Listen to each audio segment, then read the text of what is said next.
section number 2. Let's all stand up and sing ஆரைந்து பாடும். தமிழ் ஹாடோ ஆரைந்து பாடும்.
Brother Suresh ಅವರು ನಮ್ಮನ್ನು ಪ್ರಾರ್ಥನೆ ನಡೆಸಬೇಕಾಗಿ ಕೇಳ್ಕೊಳ್ತಾರೆ.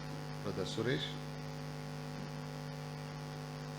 அன்பின் பரலோக பிதாவே, வானங்களையும் பூமியும் சகலமும் உண்டாக்கின எங்கள் தந்தையே, உமக்கே துதியும் கனமும் மகிமையெல்லாம் செலுத்துகிறேனப்பா. அப்பா பிதாவே, இதோ இந்த மன மகிழ்ச்சியான இந்த நேரத்தில் கூட நாங்கள்லாம் ஒரு மனமாய் வந்து கூட இப்படி ஆழமான சத்தியங்கள் கேட்க நீங்கள் கொடுத்த வாய்ப்புக்காக உமக்கு நன்றி செலுத்துகிறோம் தந்தையே. விசேஷமாக அருமையான பிரதர் மூலியமாக முதலாவது பாடம் முடித்து கொடுத்தீர், அதுக்காக உமக்கு நன்றி செலுத்துகிறோம். இன்னும் பேச போகிறதான ஒரு பிரதர்ஸ்க்கும் இப்படி பஸ்தாவை தந்து நீர் என்ன பேச சித்தம் கொண்டிருக்கிறோ அதை நிறைவேற்றுங்க. தொடக்கத்திலேருந்து முடிவரையிலும் இந்த பிரசனத்தினால் மூடி மறுத்து காத்துக்கொள்ளும். எல்லா துதி கன மகிமை ஒருவருக்கே செலுத்துகிறேனப்பா. எங்கள் ரட்சகர மீட்பரும் ஆண்டவராகிய இயேசு கிறிஸ்துவ நாமத்தில் ஜெபிக்கிறேன். ஜெபம் கேளும் ஜீவனுள்ள நல்ல தகப்பனே.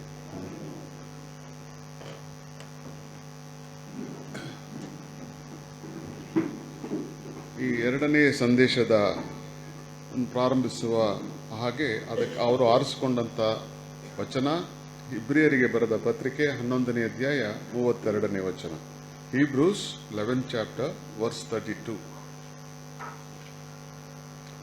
Hebrews 11:32.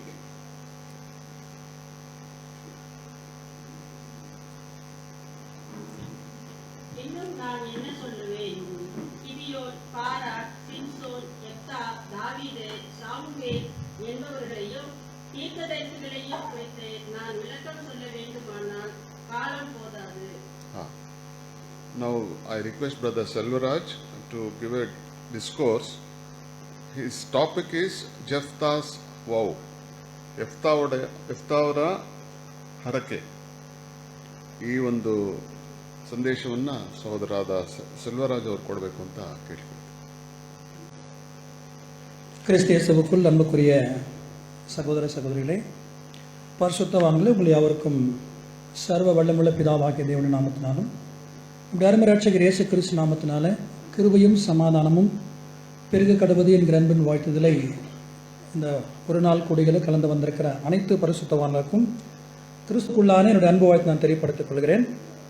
நம்முடைய பரலோகத்தின் பிதாவாகிய தேவன் நாளை நமக்கு ஆசீர்வாதமாக்கி தந்து அவர் சமூகத்தில் இப்படியாக நாம் கூடி உன்னதமான சத்தியங்களை பார்க்க தேவன் நம்ம கிருபை தந்திருக்கிறார். இந்த நாளிலும் இப்படியாக தேவன் தந்திருக்க அந்த நல் வாழ்ப்பில் நம்முடைய ஆவிக்குரிய ஜீவத்துக்கு பிரயோஜனமாகவும் தேவனுடைய நாமத்திற்கு மகிமையாக இந்த வார்த்தைகளை கூட நம்ம தியானம் செய்யலாம். என்னுடைய அன்பு வாழ்த்துக்கள் மற்றும் என்னுடைய குடும்பத்தார், நான் சார்ந்திருக்கக்கூடியதான வெள்ளூர், காட்பாடி மற்றும் சித்தூர் அனைத்து சகோதர அன்பு வாழ்த்துக்களும் உங்கள் மத்தியில் நான் தெரியப்படுத்திக் கொள்கிறேன்.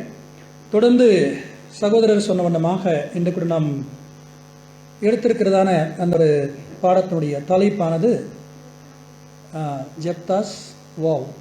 ಯೆಫ್ತಾವಿನ பொருத்தனை. கன்னடದಲ್ಲಿ சகோதரர் சொல்லிட்டார், அறிக்கை. யெப்தாவின அறிக்கை. யெப்தாவை பற்றி அதிகமாக தெரிஞ்சிருக்கோம் இல்லைங்களா? ஒரு சில இடத்துல மட்டும்தான் வந்துட்டு அப்படியே போகக்கூடிய சில கதாபாத்திரங்கள் வேதாகமத்தில் நம்ம பார்க்க முடியும். ஸோ இதை குறித்து எந்த அளவுக்கு நாம் புரிஞ்சிருக்கிற விஷயத்தை இன்று இந்த பாடத்தில் இருந்து கூட நம்ம தியானம் செய்யலாம் அன்புக்குரிய சகோதர சகோதரி. ஸோ அதுக்காக நம்ம பார்க்கும் பொழுது காலையில் இருந்து கூட சகோதரர் சொல்லும்போது பார்த்தீங்கன்னா கர்த்தர் வந்துட்டு முதல் பாடத்திலே பார்த்தீங்கன்னா ஆதார வசனம் என்ன? அதுதாங்க 23 தான். நீதிமொழி 23 என்னத்தான் கேட்டேன்.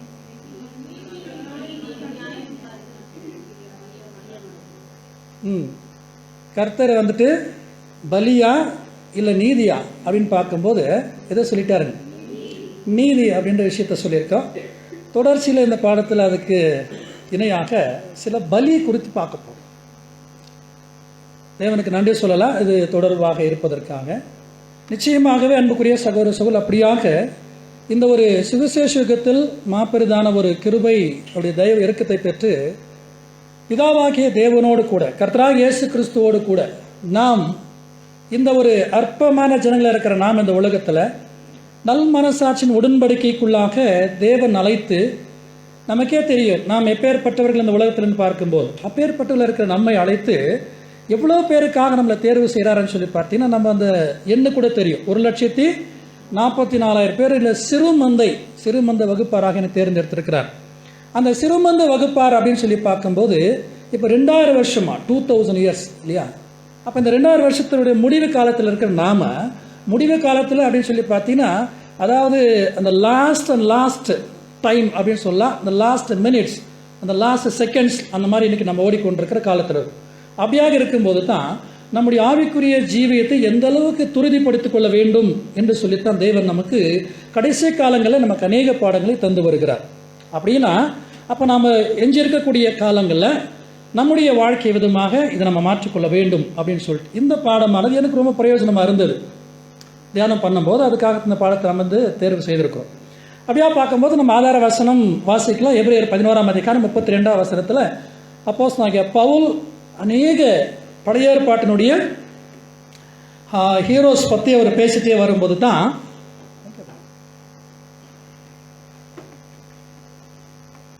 நீங்கள் வாசிங்க சார். இன்னும் நான் என்ன சொல்லுவேன்? கிதியோன், பாராக், சிம்சோன், யெப்தா, தாவீது, சாமுவேல் என்பவர்களையும் தீர்க்கதரிசிகளையும் குறித்து நான் விவரம் சொல்ல வேண்டுமானால் காலம் போதா. ஸோ நிறைய பேரை வந்து அவரை சுற்றி காண்பிச்சுட்டு சிம்சோன் அவர் நியாயாதிபதிகளில் ரொம்ப பெரிய நியாயாதிபதிகள் அப்படின்னு சொல்லலாம். அப்புறம் தாவீது ராஜா பற்றி சொல்கிறார், சாலமோனை பற்றி பேசுகிறார். இப்படி பேசிட்டு வந்து யாரை கூட அங்கே சொல்கிறாருங்க, யெப்தா கூட அங்கே வரார். அப்போ கண்டிப்பாக அவருடைய கிரியைகள், அவருடைய பணிகள் தேவனுக்கு எப்படி இருக்கும், ரொம்ப உகந்ததாக இருந்தாலும் அங்கே கொண்டு வந்து லிஸ்ட்டில் சேர்க்குறார். ஸோ அவர் என்ன செஞ்சிட்டார் அப்படின்ற விஷயத்தை தான் இப்போ நம்ம பார்க்க போகிறோம். அப்போ இந்த யெப்தா என்ன செஞ்சிருக்கிறார் யாராச்சும் தெரியுமா? ஏதாச்சும் யெப்தா என்ன செய்தார் அப்படின்னு சொல்லிட்டு? அவங்க பொண்ணு பலி செலுத்திட்டார். அது எனக்கு ரொம்ப முக்கியம் அந்த பாடத்தில். அந்த பொண்ணு என்ன பண்ணியிருக்கிறாரு, கொண்டு போய் என்ன பலி செலுத்திட்டாரு, தகன பலியாக செலுத்திட்டார் அப்படின்ட்டு நாம் இந்த பாடத்தில் நம்ம பார்ப்போம்.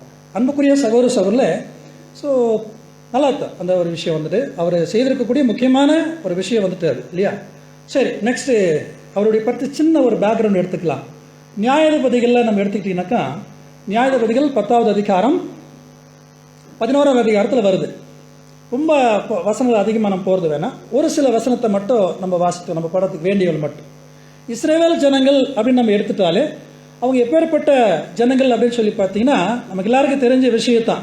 கர்த்தருடைய அநேக நன்மைகளை ஆசீர்வாதங்களை கண்ணு முன்னாடி பார்த்துட்டு அடுத்து என்ன பண்ணுவாங்க, இந்த பக்கம் பார்ப்பாங்க ஆசீர்வாதத்தை, இப்படி திரும்பின உடனே என்ன பண்ணுவாங்க, முறுமுறுப்பாங்க, கர்த்தரை மறுதளிப்பாங்க இல்லைங்களா. நிறைய நேரங்கள் அந்த விஷயம் தான் அப்படி தான் பார்க்குறோம். அப்படியாக பார்க்கும்போது இந்த நியாயாதிபதிகள் வரக்கூடியதான ஒரு ட்ரெண்ட் என்னன்னு சொல்லி பார்த்தீங்கன்னா அவங்க இஸ்ரவேல் ஜனங்கள் கர்த்தருக்கு பிரியமாக வாழ்ந்துட்டே இருப்பாங்க. ஒரு நியாயாதிபதி வருவார், அவர் மறிச்ச உடனே அவர் என்ன பண்ணிடுவான்னு சொல்லி பார்க்கும்போது பக்கத்தில் இருக்கக்கூடியதான அந்நிய நாடுகளை பார்த்து, எகிப்து இல்லையா, மோவாபு, பெலிஸ்தியர், அம்மோன், இப்படி ஒவ்வொரு நாடு பார்க்கும்போது அவங்களுடைய கடவுளுடைய வணக்கத்தை என்ன செய்வான்னு பார்த்தீங்கன்னா உடனடியாக விக்கிரக வனத்துக்குள்ளே போயிடுவாங்க.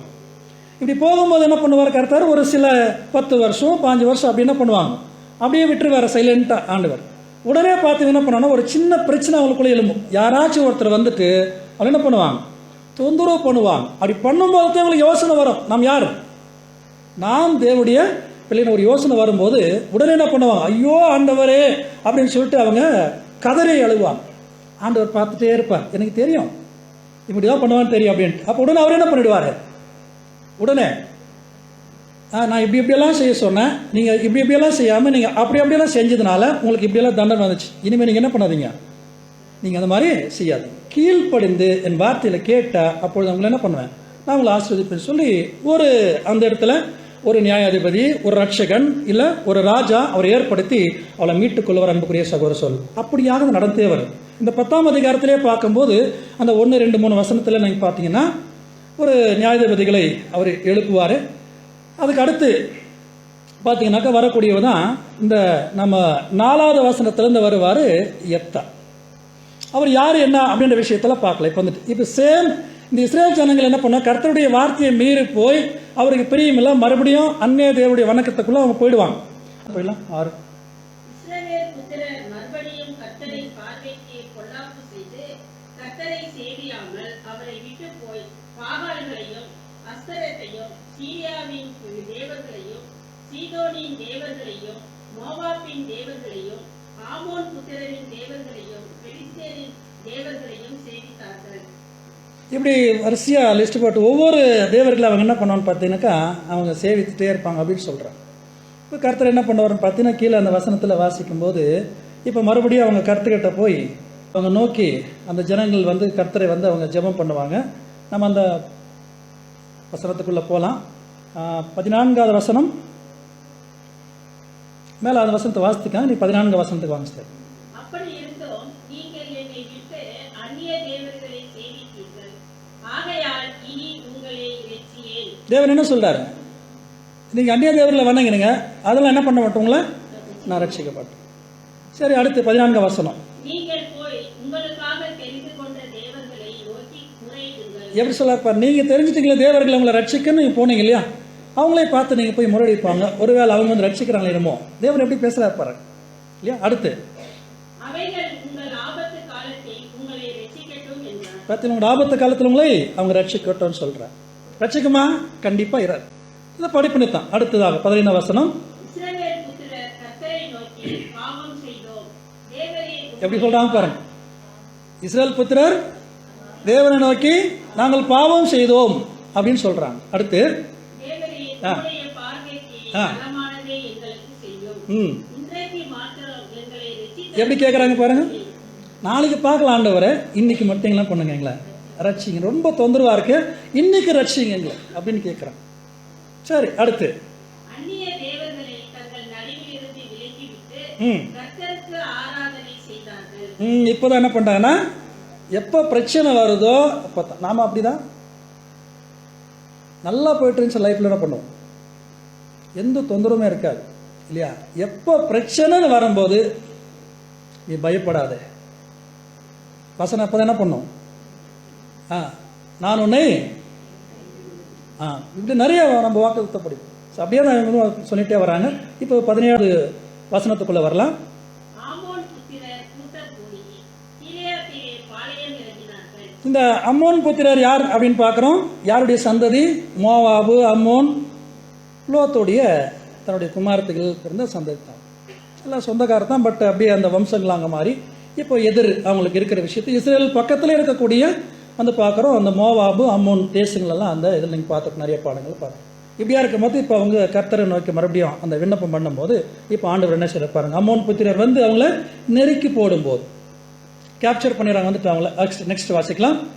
அப்பொழுது கீலேயாத்தின் ஜனங்களும் பிரபுக்களும் ஒருவரை ஒருவர் நோக்கி ஆமோன் புத்திரர் மேல் முந்தி யுத்தத்துக்கு போகிற மனுஷன் யார்? பார்த்தீங்களா, இந்த அம்மோன் புத்திரர் மேலே யுத்தத்துக்கு போகக்கூடியதான ஒரு பலசாலி யார் இருக்கிறாங்க அப்படின்னு அப்படியே தேடி பார்க்குறாங்க. இப்போதான் ஞாபகம் வருது. நெக்ஸ்ட் அவனே கீலேயாத்தின் குடிகள் எல்லாம் தலைவனாய் இருப்பான் என்றார்கள். பார்த்தீங்கன்னா இந்த கீலேயாத்தின் குடிகள் யாரா இருப்பார், அவர் வந்துட்டு அவர் தான் இன்னைக்கு நமக்கு தலைவனாக இருப்பார்னு சொல்றார். இப்போதான் அந்த தலைவன் நமக்கு இன்ட்ரடியூஸ் ஆகிறார். இதுதான் இந்த சப்ஜெக்டுடைய ஹீரோ. யாருங்க அவரு? யெப்தா. பாருங்க 11வது அதிகாரம், நியாயாதிபதிகள் 11ஆம் அதிகாரம் 1ஆம் வசனம். கீலேயாத்தானான யெப்தா பலத்த பராக்கிரமசாலியாய் இருந்தான். அவன் பரஸ்திரியின் குமாரன். கிலெயாத் அவனை பெற்றான். இங்கே வந்து இந்த வசனத்தில் சொல்லும்போது கீலேயாத்தியானான அப்படின்னு சொல்லப்பட்டது. கீலேயாத்தானான அப்படின்னு சொல்லி அவருடைய அப்பா பேர் கிலியாத், அந்த நாட்டு பேர் என்ன ஆயிடுச்சு அதை சொல்கிறார். ஆக்சுவலி இந்த இடத்துல குடியிருக்கிறவங்க யார் அப்படின்னு சொல்லி பார்க்கும்போது பென்யமின், அடுத்ததாக மனாசே. இந்த ஒரு மனாசேவுடைய கோத்திரங்கள் வந்திருக்கிறவர் அப்படின்னு சொல்லிட்டு இந்த ஒரு 11வது அதிகாரத்தை நீங்கள் வாசித்து பார்க்கும்போது அந்த வசனங்களே சொல்லப்பட்டிருக்கு. அந்த தேசத்தான் அந்த குடிகளில் இவர் வந்து எந்த ஒரு வம்சத்தை சேர்ந்தவர் அப்படின்னு சொல்லி பார்க்கும்போது யெப்தா அப்படின்னு சொல்லி பார்த்தீங்கன்னா, யெப்தா என்பதற்கு அர்த்தம் கொடுத்துறாங்க ஹீ ஓப்பன்ஸ், அவர் திறப்பார் சில தேவனுடைய வார்த்தைகளை இல்லையா, தேவனுடைய நல்வழிகளை அவர் திறந்து கொடுக்கிறவராக இருப்பார் அப்படின்னு சொல்லி. ஆனால் என்ன பிரச்சனைன்னு சொல்லி பார்த்தீங்கன்னா, கீலேயாத்தியர் வந்து யார் இடத்துல பெற்று எடுத்திருக்கிறாருன்னு சொல்லி பார்க்கும்போது ஆங்கிலத்தில் பார்த்தீங்கன்னா ஹார்லெட் அப்படின்னு கொடுத்துருக்குறாங்க. அப்படின்னா வேசியின் மகன் அப்படின்னு சொல்லப்பட்ட. வேசியின் மகன் சொன்னாலே எப்படி தான் பார்க்கும்போது எல்லாரும் கொஞ்சம் குறைவாக தான் மற்றமாக பார்ப்பாங்க. அப்படியா அப்படின்னு சொல்லிட்டு ரொம்ப இம்பார்ட்டன்ஸ் கொடுக்க மாட்டான்.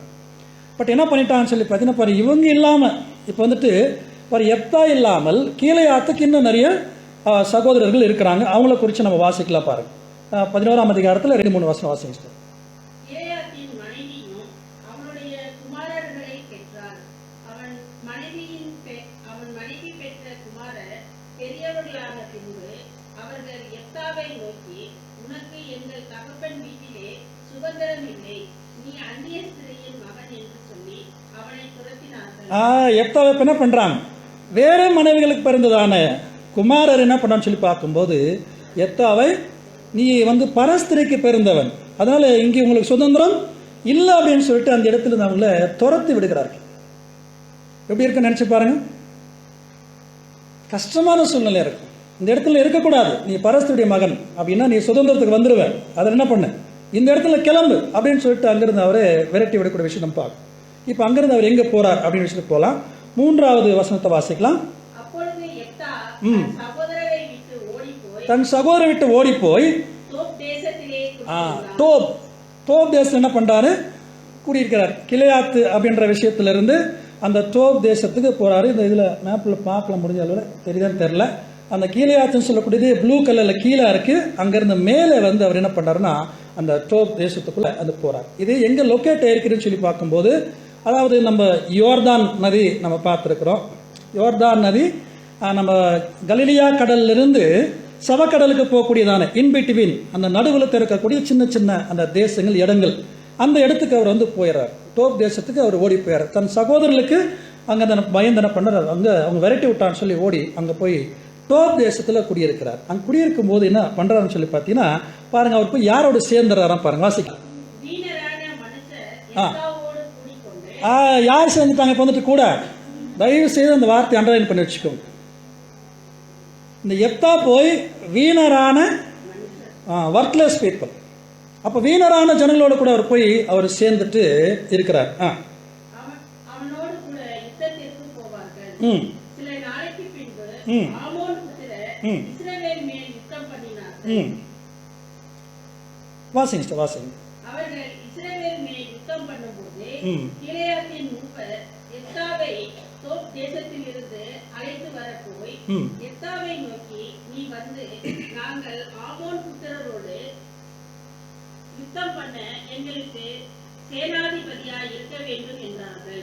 இப்ப என்ன சொல்றாங்க, யாரு விரட்டி விட்டாங்களோ அதே ஜனங்க அந்த ஊர்கார் எல்லாரும் கிளம்பி போய் இப்போ யாரை தேடி போறாங்க, யெப்தாவை தேடி போறாங்க. தோப் தேசத்துக்கு அங்கே போய் அங்கே கேட்குறாங்க, இப்போ நாங்கள் ரொம்ப பிரச்சனையில் இருக்கிறோம் இல்லையா, இந்த அம்மோன் ஜனங்கள் எங்களை வந்து ரொம்ப தொந்தரவு பண்ணிட்டு இருக்கிறாங்க, எங்கள் மேலே நீங்கள் தலைவனாக இருந்து அவங்க என்ன பண்ணீங்களே அவங்கக்கிட்ட இருந்து காப்பாற்றுங்கன்னு சொல்லி இங்கே வந்து சொல்கிறாங்க. இப்போ தான் இவர் வந்து ரொம்ப மனசளவில் என்ன பண்ணியிருக்கிறாரு, பாதிக்கப்பட்டிருக்கிறார் இல்லையா, விரட்டி விட்டாங்களே அப்படின்னு சொல்லி ரொம்ப கஷ்டத்தில் இருக்கும்போது இப்படி தேடி வரும்போது ஓகே இதை வந்து ஏற்றுக்கிறார். ஆனால் இவருடைய ஒரு சின்ன கண்டிஷன் வைக்கிறார். வாசிங்க சார் தொடர்ந்து.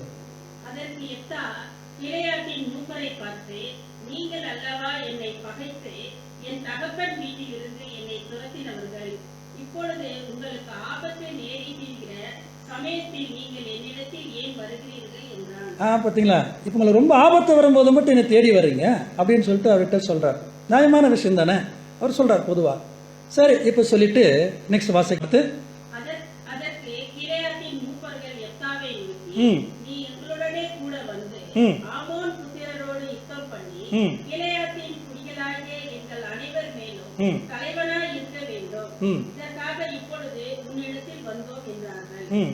அதற்கு யெப்தா, ஆமோன் புத்திரரோடு யுத்தம் பண்ண நீங்கள் என்னை திருப்பி அழைத்து போன பின்பு கர்த்தர் அவர்களை என் முன்னிலையில் ஒப்புக் கொடுத்தால் என்னை உங்களுக்கு தலைவனாக வைப்பீர்களா என்று கிளையாத்தின் மூப்பர்களை கேட்டார். அதான் கேட்குறார். சரி, நான் வர்றேன், கர்த்தர் ஜெயம் கொடுத்துருவாரு, எப்படி சொல்றாரு பாருங்க, பாசிட்டிவ் எல்லாமே வந்து அந்த ஒரு இதில் சொல்றார்.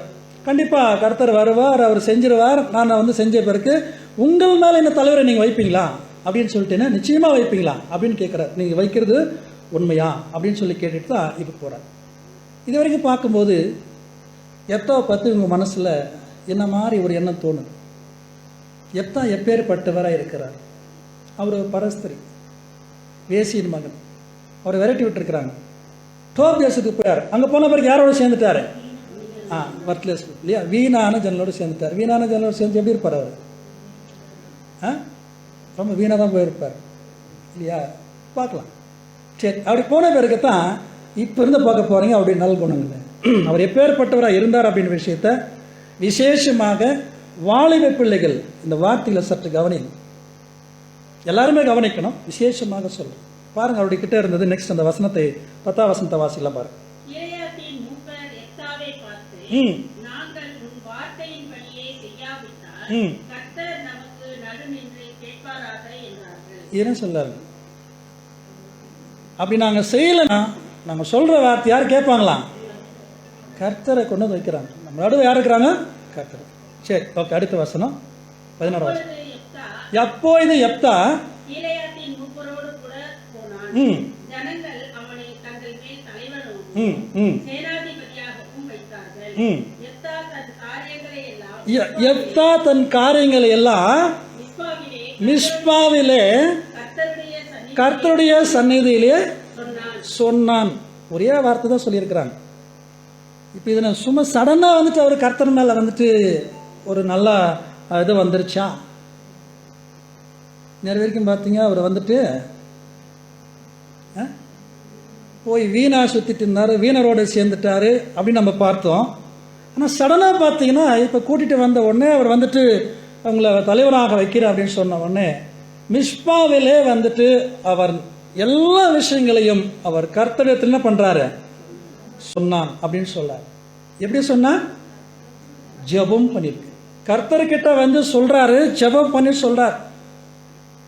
என்னன்னா சொல்லியிருப்பார், எப்படியெல்லாம் நினைச்சாங்க ஆண்டவரே, இப்போ என்னை தேடி வந்திருக்கிறாங்க, இந்த வெற்றி உங்கள் கையில் தான் இருக்கு, என்னுடைய ஒன்றுமே இல்லை, நீங்கள் தான் இதை செய்ய போறீங்க, நான் நெக்ஸ்ட் இருக்கக்கூடிய ஃபியூச்சர் எல்லாமே உங்கள் கரங்கள் தான் இருக்கு அப்படின்னு சொல்லிட்டு இந்த இடத்துல அந்த விஷயத்தை அவர் கர்த்தர்கிட்ட என்ன பண்ணான்னு பார்த்தீங்கன்னாக்கா அவர் பேசினார். இதுதான் இல்லட்டா அந்த விஷயம். இந்த இடத்துல சப்ஜெக்ட்ல அவர் கர்த்தர்கிட்ட பேசின ஒரு வார்த்தை நமக்கு வந்து இந்த மாதிரி ஒரு நல்ல விஷயம் இல்லை. எந்த காரியமா இருந்தாலும் நம்ம கர்த்தருக்கு என்ன செய்யணும்? முதலாவதாக இல்லையா நன்றி சொல்லக்கூடியவர்களாக, இல்லையா அவர்கிட்ட உதவி கேட்கிறவர்களாக ஒவ்வொரு நிமிஷமும் கர்த்தர்கிட்ட நாம் இந்த விஷயங்களை நாம் நெருங்கக்கூடியவர்கள் நாம் இருக்கணும். நம்பக்கூடிய சகோதர சொல் இப்படியாக இருக்கும்போது தான் நெக்ஸ்ட்டு இப்போ அவர் என்ன செய்கிறாருன்னு பார்த்தீங்கன்னா, நம்ம 11வது வசனத்திலேருந்து நீங்கள் பார்க்கும்போது 11லிருந்து 28ஆம் வசனம் வரைக்கும் நீங்கள் நோட் பண்ணி அந்த வசனத்தை வச்சுக்கிட்டிங்கன்னா, இந்த அம்மோன் புத்திரரை பற்றி ஃபுல் என்ன பண்ணுவார்னு பார்த்தீங்கன்னா, அவர் இங்கிருந்து சேனாபதிகள் அமிச்சு அங்கே பேச சொல்லுவார்.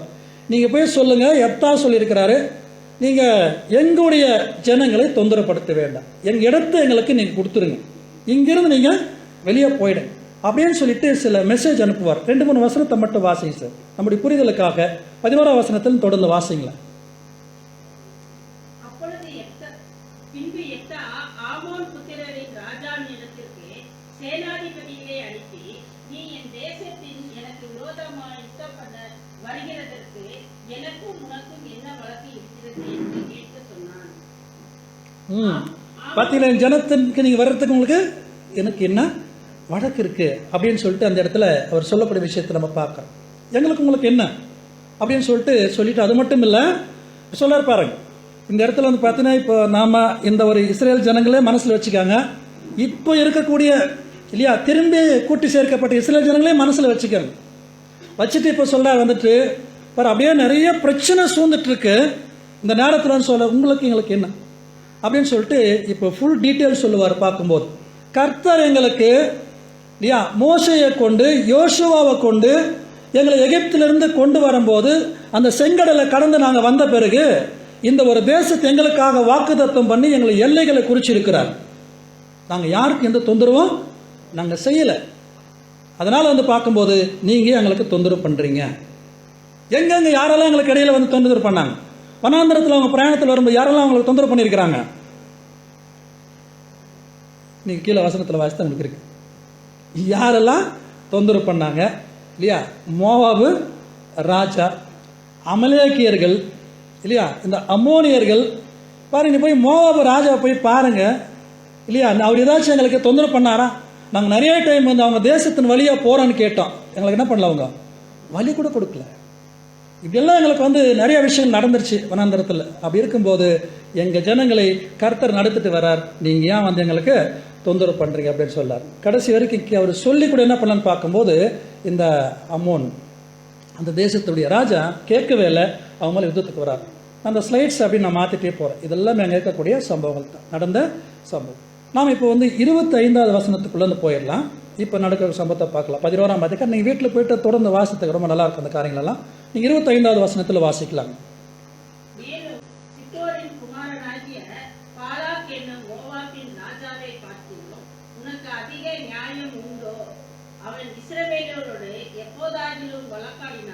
ஏன் கர்த்தர் அவங்க பட்சத்தில் இருக்கிற விஷயம் அவங்க நல்லது தெரியும். அதனால ஏதாச்சும் அவங்க வந்து வழக்காடி இருக்காங்களா அப்படின்னா இல்லை, ஆனால் நீங்கள் ஏன் வந்து வழக்காடுறீங்க அப்படின்னு கேட்குறாரு. வாசிக்கலாம்.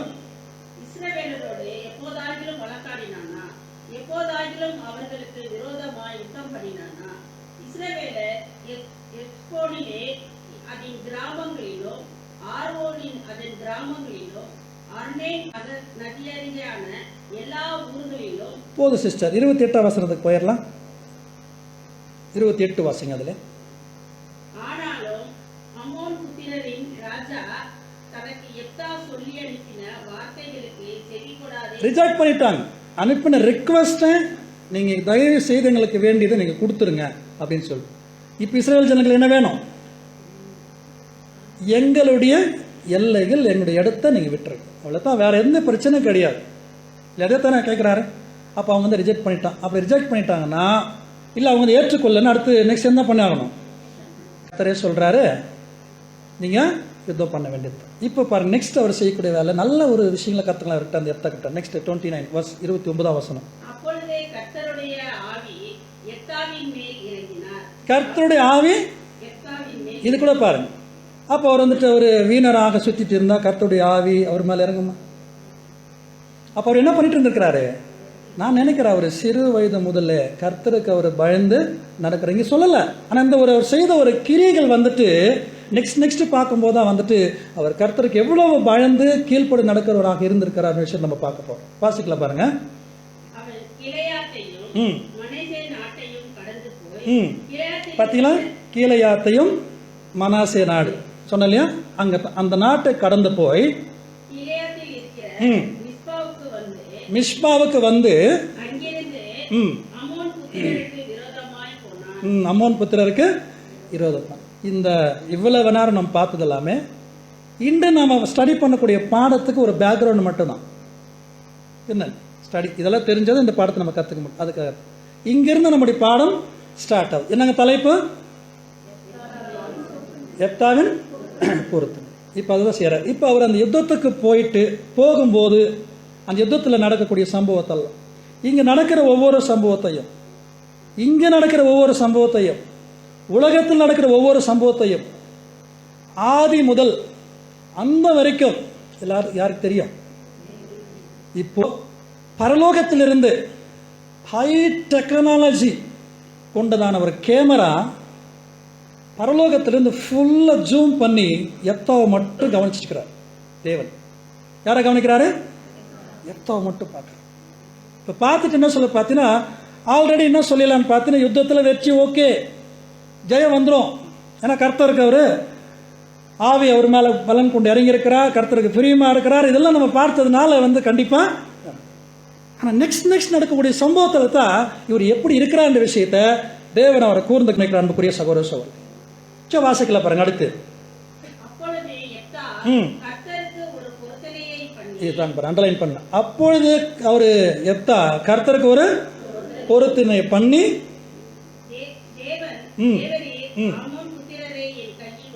பார்த்தீங்களா, அம்மோன் புத்திரரை என் கையில் நீங்க ஒப்பு கொடுத்தால் 31ஆம் வசனம்.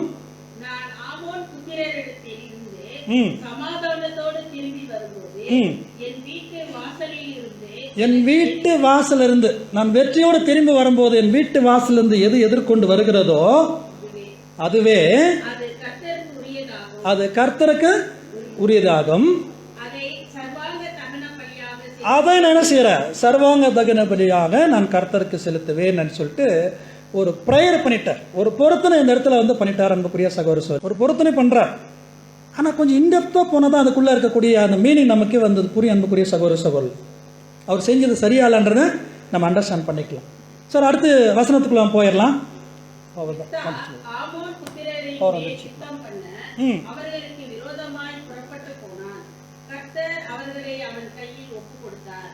அம்மோன் புத்திரரே, இப்போ யுத்தம் முடிஞ்சிருச்சு. யுத்தம் யாருடையது இல்லையா? யாரை பார்த்துருக்கிறாரு? யுத்தம் மேட்ரே கிடையாது கர்த்தருக்கு. அது யார் தான் இப்போ விஷயம்? எப்தான விஷயம். இப்போ எப்தாவை கவனிச்சுக்கிறார். எப்தா என்ன பண்ணிட்டாரு? அவசரப்பட்டு சொல்லிட்டாருன்னு சொல்லாமா? அதனால் யோசித்து தான் சொல்லியிருக்கிறார் இல்லையா? ஆனால் வந்துட்டு சொல்லிட்டார், என் வீட்டிலேருந்து எது முதல் வருதோ அது கர்த்தருக்குரியதுன்னு சொல்லிட்டார். இப்போ அவர் கர்த்தர் கூட வெற்றி கொடுத்துட்டாரு. இப்போ ரிட்டர்ன் திரும்பி வரக்கூடிய விஷயத்தை நம்ம வாசிக்கலாம். வாசி சார்.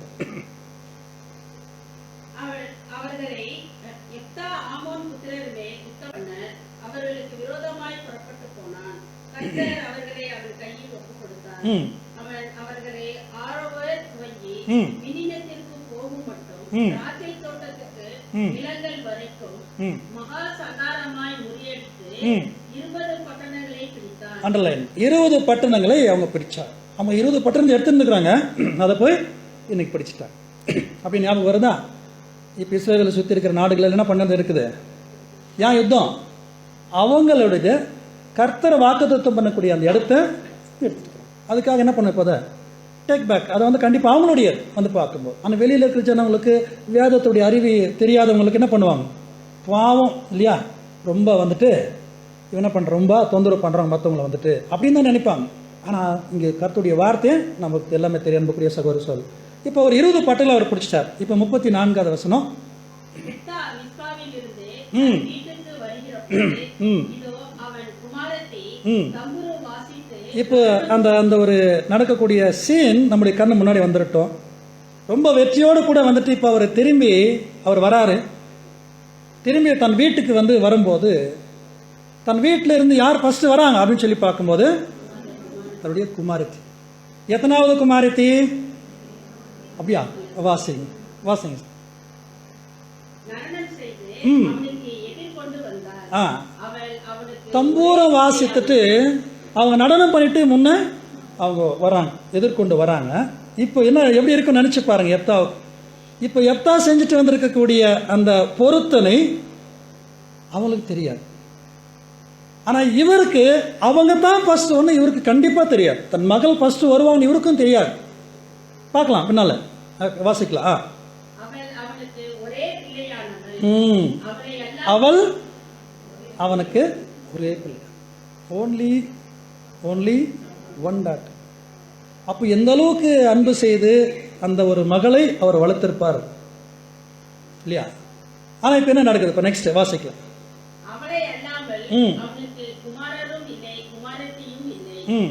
அவன் அவளை கண்டவுடனே ம். தன் வஸ்திரங்களை கிழித்துக் கொண்டு இப்போ அவளை கண்ட மாத்திரத்தில் அவன் தன் வஸ்திரங்களை கிழித்து கொண்டு, ஐயோ என் மகளே, ஐயோ என் மகளே, என்னை மிகவும் மனமடியும் கலங்கவும் பண்ணுகிறாய். பார்த்தீங்களா, என்னை ரொம்ப என்ன பண்ணிட்டீங்க, மனமடியவும் கலங்கவும் பண்ணுகிறாய். ஏன்? நான் கர்த்தரிடத்துல ஒரு பொருத்தனை பண்ணிட்டேன்னு சொல்றார். வாசிக்கலாம். நான் கர்த்தரை நோக்கி ம். என் வாயை திறந்து சொல்லிவிட்டேன், ம். அதை நான் மாற்றக்கூடாது என்றார். பார்த்தீங்கன்னா அந்த பொருத்தனை செஞ்சுட்டு நான் எந்த அளவுக்கு ஒரு ஸ்டாண்டர்ட் இருந்தா அவர் சொல்லார் இல்லையா, அது பொருத்தனையே மாற்றக்கூடாது அப்படின்னு சொல்லிட்டு அவர் சொல்றார். வாசிக்கலாம். அப்பொழுது அவர் இப்போ கொஞ்சம் நம்ம கவனிக்கணும். இங்கே வந்து பேர் கொடுக்கல. எப்தாவுடைய டாக்டருடைய மகளுடைய பேர் இங்கே வந்து சொல்லப்படலை. ஆனால் அவங்களுடைய வளர்ப்பு, அவருடைய நல்குணங்கள், மகளுடைய பாருங்க எந்த அளவுக்கு. இதான் பாரு, கிறிஸ்டியன் ஃபேமிலி அப்படின்னு சொன்னாலே எப்படி இருக்கணும் பாரு. ஒருத்தருக்கு ஒருத்தர் அந்த சிங்க்ரோனஸ் ஆகக்கூடிய விஷயத்தை பார்க்குற இந்த இடத்துல நம்ம பிள்ளைகள் இப்படி தான் இருக்கணும். வந்து பார்க்கும்போது ஸ்பிரிச்சுவல் ஆவிக்குரிய வகைகளில் பார்த்தீங்கன்னா சொல்லார். இப்போ சொல்லிட்டார், ஐயோ என் மகளை நான் ஒரு பொருத்தனை பண்ணிட்டேன் கர்த்தர் இடத்துல அப்படின்னு சொல்லிப்பா அவர் சொல்லிட்டே வராரு. இப்போ அவங்க சொல்றாங்கன்னா, மகள் சொல்றாங்க, அப்பொழுது அவர் ஆ. என் தகப்பனே, ம். நீ கர்த்தரை நோக்கி ம். உம்முடைய வாயை திறந்து பேசினீர் அல்லவோ. ஆ. ஆமோன் புத்திரராகிய ஆ. உம்முடைய சத்துருக்களுக்கு ஆ. நீதியை சரிக்கட்டும் ஜெயத்தை ம். கர்த்தர் உமக்கு கட்டளையிட்டபடியினால் ம். உம்முடைய வாயிலிருந்து புறப்பட்டபடியே ம். எனக்கு செய்யும் என்றார். உங்கள் வாயிலிருந்து என்ன சொல்லிட்டீங்களோ அதே மாதிரி எனக்கு யாராச்சும் ஒத்துக்குவாங்களா? நினைக்கிற பிள்ளைங்க இப்படி உங்கள் அப்பா சொல்லிட்டாராம் அப்படின்னு சொன்னாலே அவன் எஸ்கேப் ஆயிடும் இல்லையா? அவர் யாரும் சொல்ல சொன்னாங்க? என்கிட்ட கேட்டிருக்கணும். சொல்லுவாங்களே இல்லை, இன்னைக்கு வந்து பார்க்கணும். இல்லைப்பா அவனை கர்த்தருக்காக ஊழியத்திற்காக ஒப்பு கொடுத்துருப்பான் அப்படின்னு சொல்லிட்டா போதும் இல்லையா? எப்படி இருக்கு நினச்சி பாருங்க அன்புக்குரிய சகோதர சகோதரர். ஆனால் ரொம்ப வேதனையான காரியம், அந்த தன் பொன் சொல்லக்கூடிய அந்த வார்த்தை, தன் மகளுடைய வார்த்தைகள் ரொம்ப என்னுடைய இருதயத்தை கரைஞ்சிருச்சு. என்ன மாதிரி ஒரு வார்த்தை சொல்ல, நீங்கள் என்ன சொன்னீங்களோ நீங்கள் அப்படியே செய்யுங்க அப்படின்னு சொல்லிட்டாங்க. நெக்ஸ்ட் இப்போ வாசிக்கலாம். பின்பு அவள் தன் தகப்பனை நோக்கி ம். நீர் எனக்கு ஒரு காரியம் செய்ய வேண்டும். பாருங்க எந்த அளவுக்கு வந்துட்டு that is the faithful obedience and submission. தேவனிடத்தில் எவ்வளோ பெரிய ஒரு விசுவாசம் இருந்தால் எந்த அளவுக்கு இவங்க நம்பிக்கையா இருந்த பண்புக்குரிய சகோதர சகோதரர். இப்போதான் என்னன்னு பார்த்தீங்கன்னா, எப்போ வந்துட்டு தன் மகள் வருவாங்கன்ற கண்டிப்பாக அவருக்கு தெரியாது மனசில். எப்படி இருக்கும் அப்படின்னு பார்த்தீங்கன்னாக்கா ஆன்சியன்ட் அந்த இஸ்ரவேலர்களுடைய வீடுகள் எப்படி இருக்கும் அப்படின்னு நம்ம பார்க்கும்போது இந்த பிக்சரில் நீங்கள் பார்க்கலாம். இப்போ வரைக்கும் நீங்கள் நிறைய கிராமத்துக்கெல்லாம் போனீங்கன்னு பார்த்தீங்கன்னா வீடு வந்து பேக் சைடில் இருக்கும், ஃப்ரண்ட்டில் என்ன பண்ணியிருப்பான்னு சொல்லி பார்த்தீங்கன்னா இருக்கக்கூடிய அந்த இடத்துல ஷெட்டு போட்டிருப்பாங்க. அங்கே தான் என்ன இருக்கும், நம்ம இதில் பார்த்தீங்கன்னாக்கா ஆடு மாடுகள் இதெல்லாம் தான் ஃப்ரண்ட்டில் தான் வச்சுட்டு இருப்போம். இல்லை ஒரு நாய் இல்லையா, அன்பாக இருக்கிற நாய் இதெல்லாம் வந்து இருக்கும், ஆடு இருக்கும். சரி, நிறைய ஆடு மாடெல்லாம் பார்த்தீங்கன்னா சிலர் மேலே அன்பு இருந்துச்சு என்ன பண்ணுவோம் வந்து பார்க்கும்போது, ஒருத்தர் வெளியில் போயிட்டு வந்தாருன்னா அது சத்தம் போடும், இல்லை வந்து ஓடி போய் அவர்கிட்ட சேரும். அது மாதிரி ஏதாச்சும் இவர் நினைச்சிருக்கலாம், ஒரு ஆடு கீடு வந்து வரும், அன்பாக இருக்கிற ஆடு வரும், அது என்ன பண்ணலாம், கர்த்தருக்கு நான் தகன பலியாக கொடுத்துட்றேன் அப்படின்னு சொல்லிட்டு இவர் ஒரு பொருத்தனையை வந்து இவர் பண்ணிட்டார். ஆனால் இதுதான் நடந்த ஒரு விஷயம். தன் மகள் வருவான், நிச்சயமாக அவருக்கு தெரியாத அன்புக்குரிய சகோதர சகோதரி, குதிரைகள் கழுதுகள் இப்படி தான் வந்து அந்த முன்னாடி இருக்கக்கூடிய விஷயத்தை நம்ம பார்க்குறோம். ஆனால் நடந்ததுன்னு பார்த்தீங்கன்னா தன் மகள் நடனம் ஆடிக்கொண்டு எதிர்கொண்டு வந்த உடனே ரொம்ப இவருக்கு அது எனக்கு மனசுக்கு ரொம்ப கஷ்டத்தை கொடுத்துச்சு அப்படின்னு சொல்கிறேன். கண்டிப்பாக நீங்களும் ரொம்ப கஷ்டப்பட்டுட்டே இருப்பீங்க. ஆனால் சப்ஜெக்டில் பார்க்கலாம், அந்த கஷ்டத்துக்கெல்லாம் இன்றைக்கி தேவன் என்ன பண்ணிடுவார், நமக்கு ஒரு பலன் கொடுப்பார் இல்லையா. 37ஆம் வசனத்தை வாசிங்க சார். இன்னும் அவள் தன் தகப்பனை நோக்கி, நீ எனக்கு ஒரு காரியம் செய்ய வேண்டும். இப்போ ரிக்வஸ்ட் வைக்கிறாங்க. சரிப்பா, நீங்கள் செஞ்ச மாதிரி நீங்கள் பொறுத்துன்னு சொல்லிட்டீங்க, நீங்கள் என்ன பண்ணுங்க, கர்த்தருக்காக தகன பலியாக கொடுத்துருங்க அப்படின்னு சொல்லிட்டு அவங்க சொல்லிட்டு வந்துட்டீங்க. ஆனால் எனக்கு ஒரு 2 மாதம் என்ன பண்ணுங்க, டைம் கொடு. வாசிக்கலாம். நான் மலைகள் மேல் போய் திரிந்து நானும் என் தோழிமார்களும் என் கன்னிமையின் அண்டர்லைன் பண்ணிக்கோங்க. நானும் என் தோழிமார்களும் நாங்கள் போயிட்டு என்ன பண்ணுறோம், நாங்கள் மலை தேசத்துக்கு போய் என் கன்னிமையின் நிமித்தம் துக்கம் கொண்டாட, என் கன்னி இல்லையா, வர்ஜின், என் கன்னியை நிமித்தமாக நான் போயிட்டு மலை தேசத்தில் என்ன பண்ணுவோம், துக்கம் கொண்டாட. நீங்கள் எங்களை வந்து இந்த மாதிரி சொல்லிட்டு வந்தீங்க பொறுத்தனே, அதுக்காக போய் நாங்கள் 2 மாதம் ஓன்னு ஒரு ஒப்பார வச்சுட்டு வர்றோம் அப்படின்னு சொல்கிறாங்க. நாங்கள் போய் 2 மாதம் என்ன பண்ணுறோம், துக்கம் கொண்டாட போகிறோம் அப்படின்னு சொல்லிட்டு சொல்கிறோம். பார்க்கலாம் அதையும் வந்துட்டு என்ன சொல்கிறாரு, அடுத்து வாசிக்கலாம் பாரு.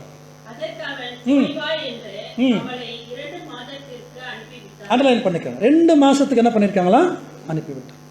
அவள் தன் தோழிகளோடு கூட போய் தன் கன்னிமையின் நிமித்தம் மலைகள் மேல் துக்கம் கொண்டாடி. அடுத்து வாசம். 2 மாதம் முடிந்த பின் 2 மாதம் முடிந்த பின்பு தன் தகப்பனிடத்திற்கு திரும்பி வந்தாள். தன் தகப்பனிடத்துக்கு திரும்பி வந்தால் அப்பொழுது அவள் பண்ணியிருந்த தன் பொருத்தனையின்படி அவளுக்கு செய்தார். இப்போ அவர் என்ன பொருத்தனை பண்ணியிருந்தாரோ அதே போல் அவளுக்கு சரி. என்ன பொருத்தனை பண்ணியிருந்தார், தகன பலியாக. 40ஆம் வசனம், 40ஆம் வசனத்தோடு இந்த அதிகாரம் முடியுது. வாசிக்கல. அண்டர்லைன் பண்ணிக்க. அவள் புருஷன் அறியாத கன்னிகையுமாயிருந்தாள். இது நிமித்தம் இஸ்ரவேலின் குமாரத்திகள்ல வருஷந்தோறும் போய் 4 நாள் என்ன பண்ணுவாங்களான்னா கீலேயாத்துல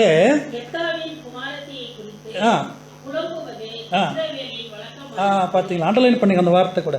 இஸ்ரவேலில் இது வழக்கம் ஆயிடுச்சு. அவங்க இப்போ என்ன பண்ணுவாங்களான்னு பார்த்தீங்கன்னா வருஷம் போய் அப்போ எல்லாரும் சேர்ந்து ஒரு புலம்பல், எப்தாவுடைய மகளுக்காக இப்படி வந்து அவர் தகன பலியாக கொடுத்துட்டாரே அப்படின்னு சொல்லிட்டு அதுக்காக அவங்க புலம்பல் பண்ணுவாங்கன்று இந்த இடத்த சொல்லப்படுற அன்புக்குரிய சகோதர சகோதரர். இது வரைக்கும் இன்ட்ரெஸ்டிங்கான நிறைய விஷயம் நம்ம பார்த்துருக்கோம் இல்லையா. ஆனால் வேதமானவர்களே நாம் இதோட என்ன படுதலை, ஆமேன் அப்படின்னு சொல்லிட்டு படிக்கிறது. ஸோ நமக்கு என்ன படிப்பனை, இதுதான் முக்கியமான விஷயம். அப்போ ரோமர் 15ஆம் அதிகாரம் 4ஆம் வசனத்தில் பார்க்கும்போது முன்பு எழுதியிருக்கிறவைகள் எல்லாம் நமக்கு லெசன், என்ன போதனை இதுக்குள்ளா இருந்து நம்ம கற்றுக்கொள்ள போகிறோம். வாசிங்க சார் 15:4.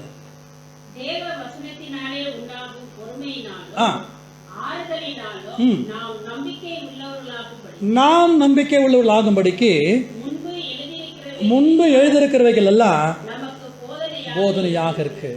அப்போ என்ன லெசன் வந்து பழைய ஏற்பாட்டில் ஒரு வாழ்க்கையில் நடந்துச்சு அப்படின்னு சொன்னால் மோசையுடைய வாழ்க்கை, ஆபிரகாமுடைய வாழ்க்கை, இப்படி நம்ம நிறைய ராஜாக்குடைய வாழ்க்கை ஒவ்வொன்றும் பார்த்துட்டு வரோம். தீர்க்கதரிசிகளுடைய வாழ்க்கை நிறைய நமக்கு லெசன்ஸ் வந்து கொடுத்துருக்கிறார். அதே போல தான் இன்னைக்கு எப்தாவுடைய வாழ்க்கையிலிருந்து கூட நமக்கு பாடம் கொடுக்குற அன்புக்குரிய சகோதர சகோதரர். வெளிப்படுத்தல் 12 நமக்கு எல்லாருக்கும் தெரிஞ்சுதான். ஒரு ஸ்திரீயை அவர் பார்க்குறாரு, அந்த ஸ்திரீ சூரியன் அறிந்திருக்கிறாங்க. பாதங்களுக்கு இல்லை சந்திரன், சிரசன் மேலே 12 நட்சத்திரங்கள். நமக்கு நல்லா இதெல்லாம் லெசன் தெரிஞ்சுதான் இல்லையா? சூரியன் காஸ்பல் லைட், சுவிசேஷத்தினுடைய ஒளி. பாதங்களுக்கு கீழே சந்திரன் இல்லையா? பழைய ஏற்பாட்டுடைய எல்லா விஷயம் அதுதான் அவங்கள தாங்கிட்டு இருக்கிறதே. பார்த்தீங்கன்னா அதை சொல்றார், பாதங்கள் கீழே வந்து பார்க்கும்போது எத்தனை பாடங்கள் தேவன் நமக்காக வைத்திருக்கிற அன்புக்குரிய சகோதர சகோதரர்கள். அப்படி பார்க்கும்போது தான் இன்னைக்கு இந்த எத்தாவுடைய வாழ்க்கையிலிருந்து ஒரு 2 டைப்பாக நம்ம பாடங்களை பார்க்கலாம். 2 டைப்ஸ் ஆஃப் லெசன்ஸ் வந்து நம்ம பார்க்கலாம். முதலாவது நம்ம வந்து பார்க்கும்போது என்ன பார்க்கலாம்னா, ஃபஸ்ட்டு ஒரு கேரக்டராக வந்து கம்பேர் பண்ணி பார்க்கலாம். டைப் அண்ட் ஆன்டி டைப் தான் ஒரு கேரக்டராக பார்க்கலாம். ரெண்டாவது பார்க்கும்போது தீர்க்க தரிசனமாக ப்ராப்பர்ட்டிக்கு ஏதாச்சும் நமக்கு சொல்லுதா? நிறைய பெரிய லெசன், நிறைய பாடங்கள் இருக்குது. இதில் நீங்கள் தோண்டி நிறைய ஆராய்ச்சி பண்ணி எடுக்கலாம். ஒரு சின்ன க்ளூ மட்டும்தான் கிடைச்சிச்சு இந்த பாடத்தினுடைய ஒரு விஷயத்தை தியானம் பண்ணும்போது. அப்போ இதிலிருந்து நிறைய தேவன் நம்முடைய மூத்த சகோதரர் ரசல் அவர்கள் கூட இதுக்காக சில கமெண்ட் 1 or 2 லைன்ஸ் மட்டும் அதை பற்றி அவர் கொடுத்துருந்தார். ஸோ அதை குறித்து பார்க்கும்போது தான் அன்புக்குரிய சகோதரர் என்ன சொல்ல பார்த்தீங்கன்னா, இப்போது நம்ம எல்லாரும் நினச்சிட்டு இருக்கிறோம், அதாவது எப்தார் தன்னுடைய ஒரே மகளை அவர் என்ன பொருத்தனை பண்ணிட்டாரோ அதை அப்படி கொண்டு போய் என்ன பண்ணிட்டாருங்களா? தகன பலியா செலுத்திட்டார் அப்படின்னு சொல்லி. ஆனால் கர்த்தர் பார்க்கும்போது எங்காச்சு மனுஷனுடைய நரபலியை அவர் கேட்டிருக்காரா? விரும்புகிறாரா? அது ஆபிரகாம் சொல்லியிருக்காரு சொல்லுங்க இல்லையா? ஆனாங்க மிகப்பெரிய ஒரு லெசன். அங்கே பலி கொடுத்துட்டாரு அவரை? இல்லவே இல்லை. ஆல்ரெடி சப்ஸ்டியூட் ரெடி பண்ணிட்டார். அங்கே ஒரு ஆடு, அது தெய்வீகமான ஒரு ஏற்பாடு, ஒரு திட்டம். அதுக்காக சொல்றாரு, இப்போ ஆபிரகாமுடைய விசுவாசத்துக்காக வைத்த ஒரு பரீட்சை, அவ்வளோதான். அவருடைய குமாரனை பலி செலுத்த சொல்லி அவருக்கு வந்து பலி அவர் பிரியப்படுகிறவரான்னா சங்கீதம் 50 சொல்றாரு, நான் உங்ககிட்ட உங்கள் வீட்டில் ஆடு என்ன பண்ணுறதில்ல, அதில் கேட்கறதில்ல, வந்து பாருங்க அப்படின்னு சொல்றாரு. எவ்வளோ பலிகள் எனக்கு அப்படி நான் வந்து மாம்சம் புசிக்கிறதா இருந்தால் நான் உங்ககிட்ட கேட்பேனா? ஆண்டவர் சொல்றார், அன்புக்குரிய சகோதரர் அப்படியாக அவர் விரும்புறதில்லை. அப்போ அவர் என்ன தான் அவர் கேட்குறார் அப்படின்னு விஷயத்தை பார்க்கும்போது தான் இந்த இடத்துல என்ன நடந்துச்சு அப்படின்றதுக்காக சில விளக்கங்களை அவங்க கொடுத்துருக்காங்க. இந்த இடத்துல என்ன வசனத்துடைய விஷயத்துக்குள்ளே போகும்போது அவர் எப்தா செய்த இல்லையா நியாயாதிபதிகள் 11ஆம் அதிகாரம் 30-31 வசனத்தில் நீங்கள் வந்து கவனித்து பார்த்தீங்கன்னாக்கா, நான் போய் யுத்தத்துக்கு போய் அங்கே திரும்பி வரும்போது அவர் என்ன சொல்கிறாருனாக்கா, ஒரு சின்ன விஷயத்தை தேவன் இப்படி ஏதாச்சும் ஒரு காரியம் உங்களுடைய வாழ்க்கையில் நீங்கள் பொருத்தனை பண்ணி, ஒருவேளை உங்கள் பிள்ளைகளை சப்போஸ் ஊழியத்திற்கான ஒப்பு கொடுக்குறேன்னு சொல்லிட்டீங்கன்னா, இல்லை அது வந்து செய்யாமல் போயிட்டீங்கன்னா மீட்டு கொள்றதுக்காக சில சந்தர்ப்பங்கள் என்ன பண்ணியிருக்காருன்னா ஒரு கட்டளை கொடுத்துருக்கிறாரு. ஃபர்ஸ்ட் லேவியராகமம் 27ஆம் அதிகாரம் 2-4 வசனத்தை வாசிக்கலாம். லேவியராகமம் 27ஆம் அதிகாரம் 2-4 வசனங்கள். நீ இஸ்ரவேல் புத்திரரோடு சொல்ல வேண்டியது என்னவென்றால், யாதொருவன் ஒரு விசேஷ பொருத்தனை பண்ணியிருந்தால், பொருத்தனை பண்ணப்பட்டவர்கள் உன் மதிப்பின்படி கர்த்தருக்கு உரியவர்கள். 20 வயது முதல் 60 வயது உட்பட்ட ஆண் பிள்ளையை நீ பசுபதனத்தை சேக்கலாகிய 50 வெள்ளி சேக்கலாகவும். இப்போ 50 சேக்கல் வெள்ளியை கொடுத்து என்ன பண்ணலாம், அவரை நீங்கள் மீட்டு கொள்ளலான்னு சொல்றார். ஒருவேளை பெண்ணை நீங்கள் வந்து பண்ணிருந்தீங்க அப்படின்னு சொன்னால் நெக்ஸ்ட் பெண் பிள்ளையை 30 சேக்கலாகவும் மதிப்பாயா. அதை கொஞ்சம் இன்க்ரீஸ் பண்ணி நீங்கள் பெண் பிள்ளையாக இருந்தால் என்ன பண்ணலாம், அதுக்காக என்ன பண்ணலாம்னா இந்த ஒரு காணிக்கையை கர்த்தருக்கு நீங்கள் அந்த வெள்ளியை கொடுத்து அந்த மகளை நீங்கள் மீட்டு கொள்ளலான்னு சொல்கிறேன்.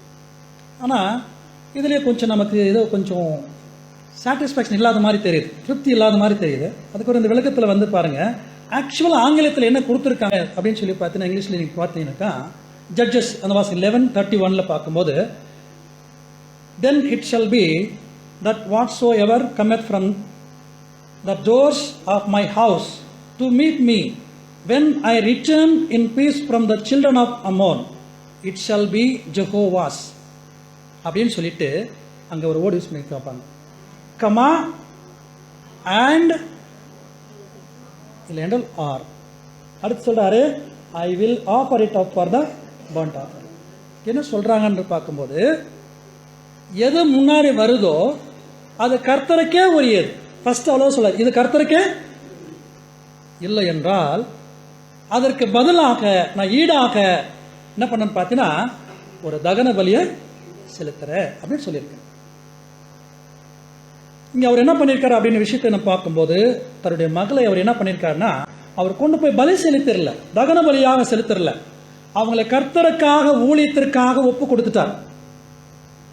ஒரு கன்னியாகவே இருந்துட்டாங்க. வந்து பார்க்கும்போது அவங்க மரணம் பரியந்தும் கன்னியாகவே வாழ்ந்துட்டாங்க. கர்த்தருக்காக ஒப்பு கொடுத்ததுனால அவங்கள கர்த்தருக்கு ஒப்பு கொடுக்கும்போது நீங்கள் நார்மலாக பார்க்கும்போது இதை அவங்களை ஒப்பு கொடுக்குறாங்கன்னா ஒரு பலி செலுத்துவான், காணிக்கை செலுத்துவான் கர்த்தருக்காக. அது போல தான் வந்து என்ன பண்ணிருக்கோன்னா ஒரு தகன பலியாக அங்கே செலுத்திருக்க அன்புக்குரிய சகோதர சகோதரர். எரேமியா 19 அதிகாரம் 5 வசனம். ஒரு சில வசனத்தை மட்டும் இப்போ வாசித்துலாம். தன் பிள்ளைகளை பாகாலுக்கு தகன பலியாக தகனிக்கும்படி பாகாலின் மேடைகளை கட்டினபடியினால் இப்படி வரப்பண்ணுவேன்.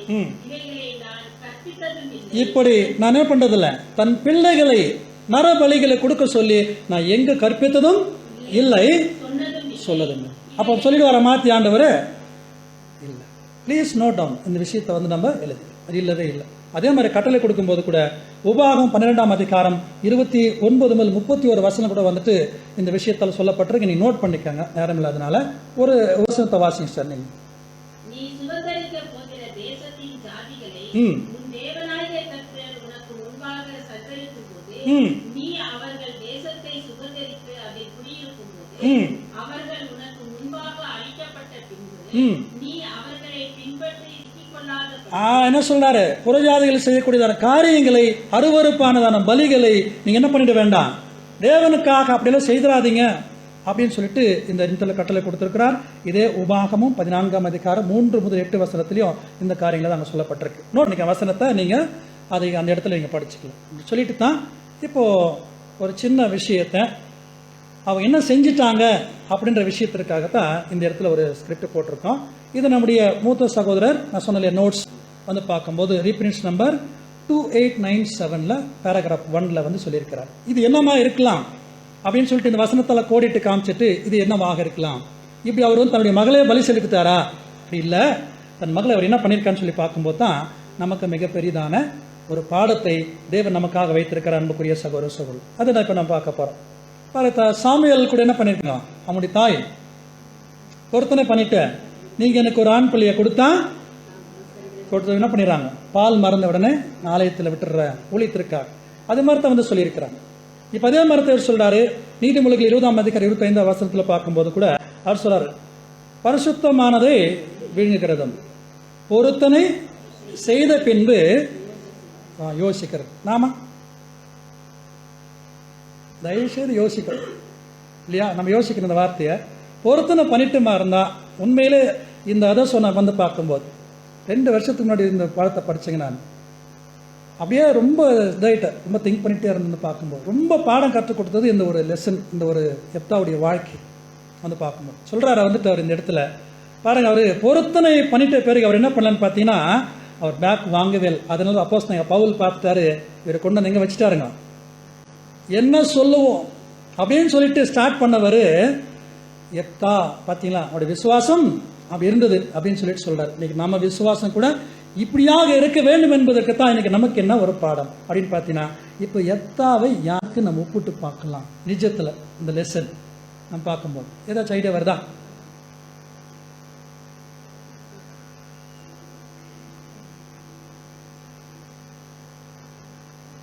போட்டேன் ஆன்சர் போட்டது. எப்தாவுடைய வாழ்க்கை அவருடைய மகளுடைய வாழ்க்கை ரெண்டுமே சேர்ந்தது யாருன்னு பார்த்தீங்கன்னா, இன்னைக்கு காஸ்பல் ஏஜில் வாழ்ந்து கொண்டிருக்கிற சுவிசேஷ யுகத்தில் இருக்கக்கூடியதான கடைசி காலத்தில் வாழ்ந்துட்டு இருக்கிறதான நம்மை தான் குறிக்கும். தன் மகள் யாருன்னு பார்த்தீங்கன்னா நியூ கிரியேச்சர். எப்தா நாம என்ன எடுத்துட்டோம்னா நம்முடைய வாழ்க்கை புது சிஷ்டுடைய வாழ்க்கை கர்த்தருக்கு என்று சொல்லி பலி கொடுத்துருக்கிற அந்த வாழ்க்கை தான் இந்த இடத்துல சொல்லப்பட்டிருக்க பிரிய சகோதர சகோதரர். இந்த ரீஃபரன்ஸ் நம்பர் கூட நீங்கள் நோட் பண்ணி வச்சுக்காங்க.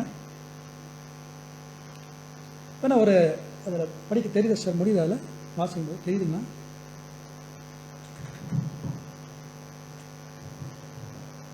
Our daily service and commitment toward our families, brethren and friends.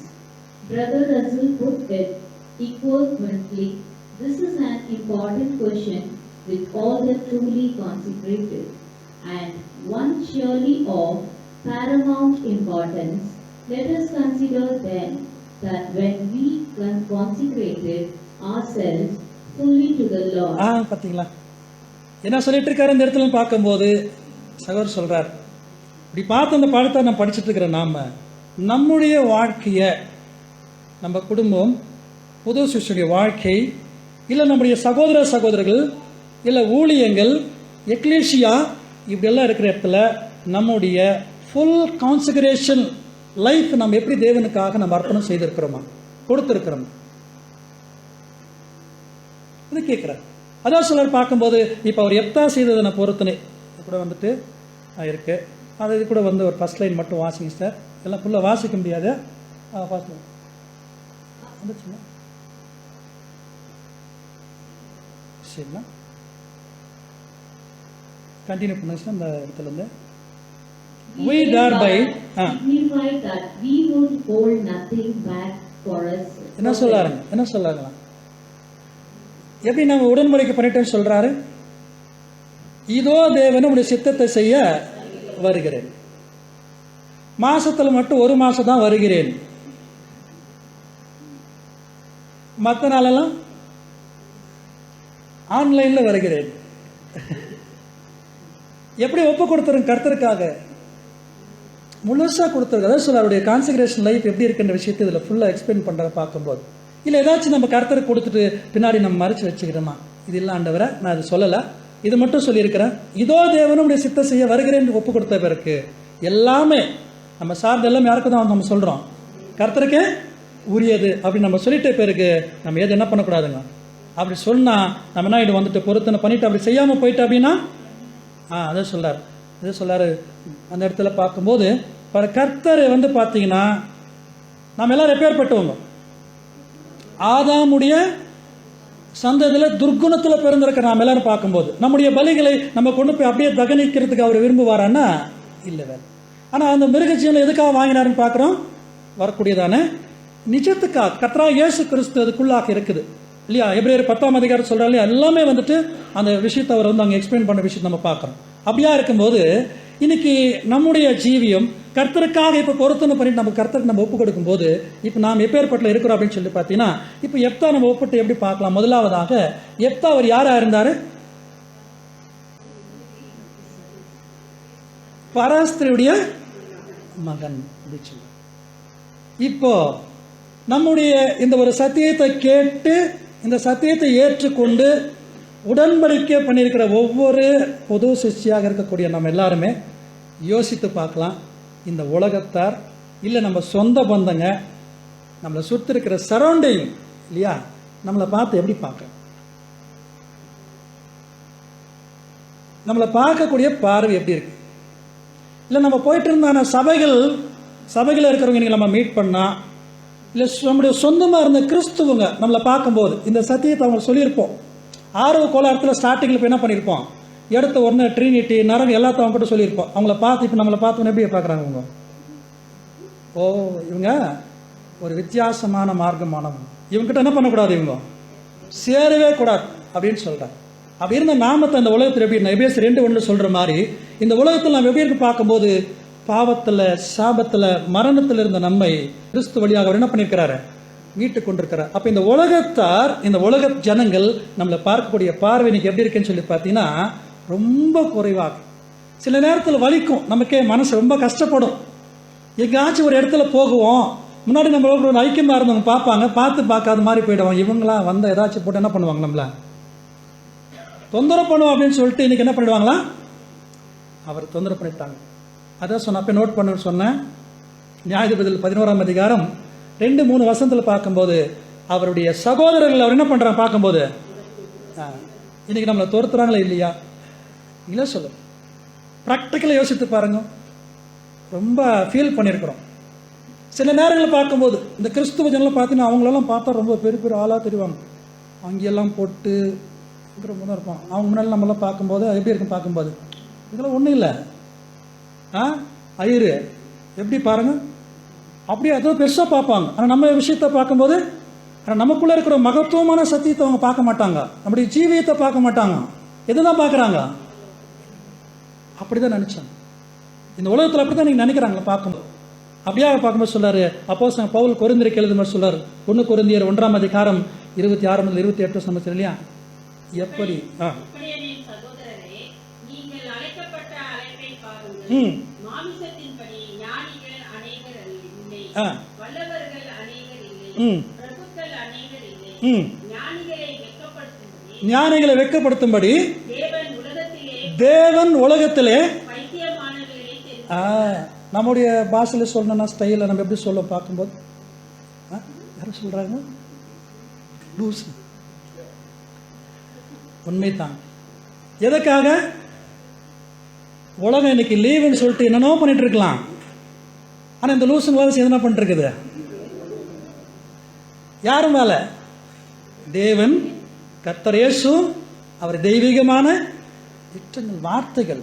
அதான் சொல்றாரு, இப்படியாக உலகத்தில் நம்மளை இருந்த ஒன்று உதவாது என்று சொல்றதுனால என்ன பண்ணியிருக்காருனாக்கா தேவன் சொல்றார். அதான் சொல்லிட்டார், உலகத்தில் என்ன பண்ணிருக்கிறேன் பைத்தியமானவர்களே கீழே வாசித்துக்கணும், ஞானிகளை வெட்கப்படுத்த முடியாத இல்லையா பலவான்களை அவர் அப்படி பேசிட்டு வர கீழே விஷயத்தெல்லாம் பார்க்கும்போது இப்படியாக இருந்த நம்ம என்ன பண்ணியிருக்காருன்னா கூப்பிட்டு வந்திருக்கிறார். அப்படியே நீ அந்த மறந்துட வேண்டாம், ஜட்ஜஸ் வந்து மறந்துட வேண்டாம். நியாயாதிபதிகள் 11ஆம் அதிகாரத்தில் அப்படியே படிச்சிட்டார். இந்த வசனம் படிங்க சார். 1 கொரிந்தியர் 4ஆம் அதிகாரம் 10-11 வசனம் வாசிக்கலாம்.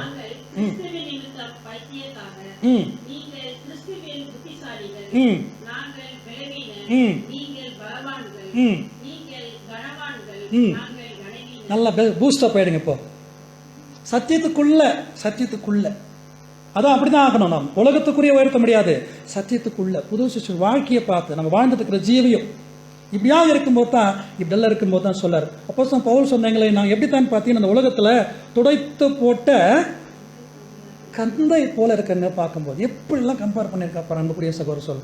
இப்படியாக இருக்கும்போது தான் ஃபீல் பண்ணிக்க வேண்டாம் அப்படின்னு சொல்லிட்டு நம்மளை பலப்படுத்தி அவர் உற்சாகப்படுத்தி இப்போ என்ன சொல்லான்னு பார்க்கும்போது, இப்போ அவர் அங்கேருந்து எங்கே விரட்டி விட்டாங்களா? எங்கே ஓடிட்டார் அவர்? டோப் தேசத்துக்கு போயிட்டார். அந்த டோப்ன்றதுக்கு மீனிங் போய் பார்த்தா குட்னஸ் அப்படின்னு கொடுத்துருக்குறாங்க. அப்படின்னா பாரு, உலகத்தில் எல்லாரும் நம்மளை விரட்டி விட்டாங்க, நம்ம எங்கே ஓடி வந்துட்டோம்? என்னை இழுத்துக்கொள்ளும் உன்னத பாட்டு 1ஆம் அதிகாரம். உன் பின்னாடி என்ன பண்ணுவாங்க? ஓடி வருவோம். அதான் சொல்றாரு இல்லையா, அவர் போயிட்டு இப்போ யாரோட சேர்ந்துட்டாரு? 3ஆம் வசனத்தை படிச்சு பாருங்க. வீணரோட சேர்ந்துட்டார் இல்லையா? அண்டர்லைன் பண்ணிக்காங்க, வீணரோட அவர் சேர்ந்துட்டார். இந்த உலகத்திலிருந்து வேணான்னு சொன்ன நாம் எல்லாரும் சேர்ந்து பாரு நிறைய வீணரோட இங்கே உட்காந்துருக்கோம். நம்மளை பார்க்கும்போது எப்போ பார்த்தாலும் பைபிள் ஸ்டடி, சத்தியம், இது எங்கே போய் விளங்க போகுது? ஒன்றுத்துக்கு இவங்க உருப்படாத ஒரு கூட்டம் இருக்கு. யார் சொல்றது? பார்த்தீங்களா? அப்போ இன்னைக்கு இந்த உலகத்தில் நம்மளை வேண்டான்னு ஒதுக்குறதுனால தான் யாருக்குமே தெரியாம இந்த இடத்துல வந்து என்ன பண்ணிருக்குன்னு பார்த்தீங்கன்னா, இந்த டோப் அப்படின்னு சொல்லக்கூடியது த குட்னஸ், ஒரு நன்மையான விஷயம், ஆசீர்வாதமான காரியத்திற்காக யாருக்கும் தெரியாத ஒரு சத்தியத்தை தேவன் இன்னைக்கு என்ன பண்ணியிருக்காருன்னா அன்புக்குரிய சகோதர சகோதரில் நமக்கு அதை கொடுத்துட்டார். இப்போ இந்த உலகத்துக்கு மிகப்பெரிதான ஒரு பிரச்சனை என்ன பிரச்சனைங்க? அடுத்து என்ன இந்த உலகம் சந்திக்க போகுது? அப்ப இந்த உலகத்தை யாரை கொண்டு தான் ஆசீர்வதிக்க போறாருன்னா, இப்ப கண்டிப்பா தயவு செய்து நினைச்சிட்டு அதை நம்ம தேடி யாரும் வருவாங்களா அப்படின்ட்டு. தேவன் நம்மளை உயர்த்தும் போது பரலோக ராஜ்யத்துக்குள்ள கொண்டு போயிட்டு கிறிஸ்துவோடு கூட இல்லைங்களா, பேதுரு கேட்ட மாதிரி மத்திய 19ஆம் அதிகாரத்தில் வாசிக்கிறேன் இல்லையா, 27-28 வசனத்தில் எல்லாவற்றையும் விட்டு நாங்கள் வந்திருக்கிறோமே, எங்களுக்கு என்ன நீங்க அப்படின்னு கேட்கும்போது அவர் சொன்னார் இல்லையா, மறுஜன்ம காலத்தில், இப்ப இல்ல மறுஜன்ம காலத்திலே இல்லையா, கர்த்தர் மகிமுள்ள சிங்காசனத்தில் வரும்போது என்னை பின்பற்றி நீங்களும் என்னோட என்ன பண்ணுவீங்க? சிங்காசனத்தில். அதான் சொல்லார். பார்க்கும்போது இந்த உலகத்தையே ஏன் நினைச்சு போறாங்க வந்து பார்க்கும்போது இன்னைக்கு ஆளுகை செய்யக்கூடியவர்களா இருப்பாங்க. அதெல்லாம் பார்க்கும்போது அன்புக்குரிய சகோதர சகோதரே, எப்படி எப்தா ஒரு பொருத்தனை பண்ணிட்டு அது முழுமையாக அவர் நிறைவேற்றினாரோ, இன்னைக்கு நாம் வந்து பார்க்கும்போது தான் அந்த ஒரு பலியின் ஜீவியத்தில் நம்ம செய்யக்கூடிய இருக்கிறோமா? பரவாயில்ல பாருங்க, லூக்கா 12ஆம் அதிகாரம் 31-32 வருஷம் எல்லாரும் தெரிஞ்ச விஷயம் தான். வாசிங்க சார்.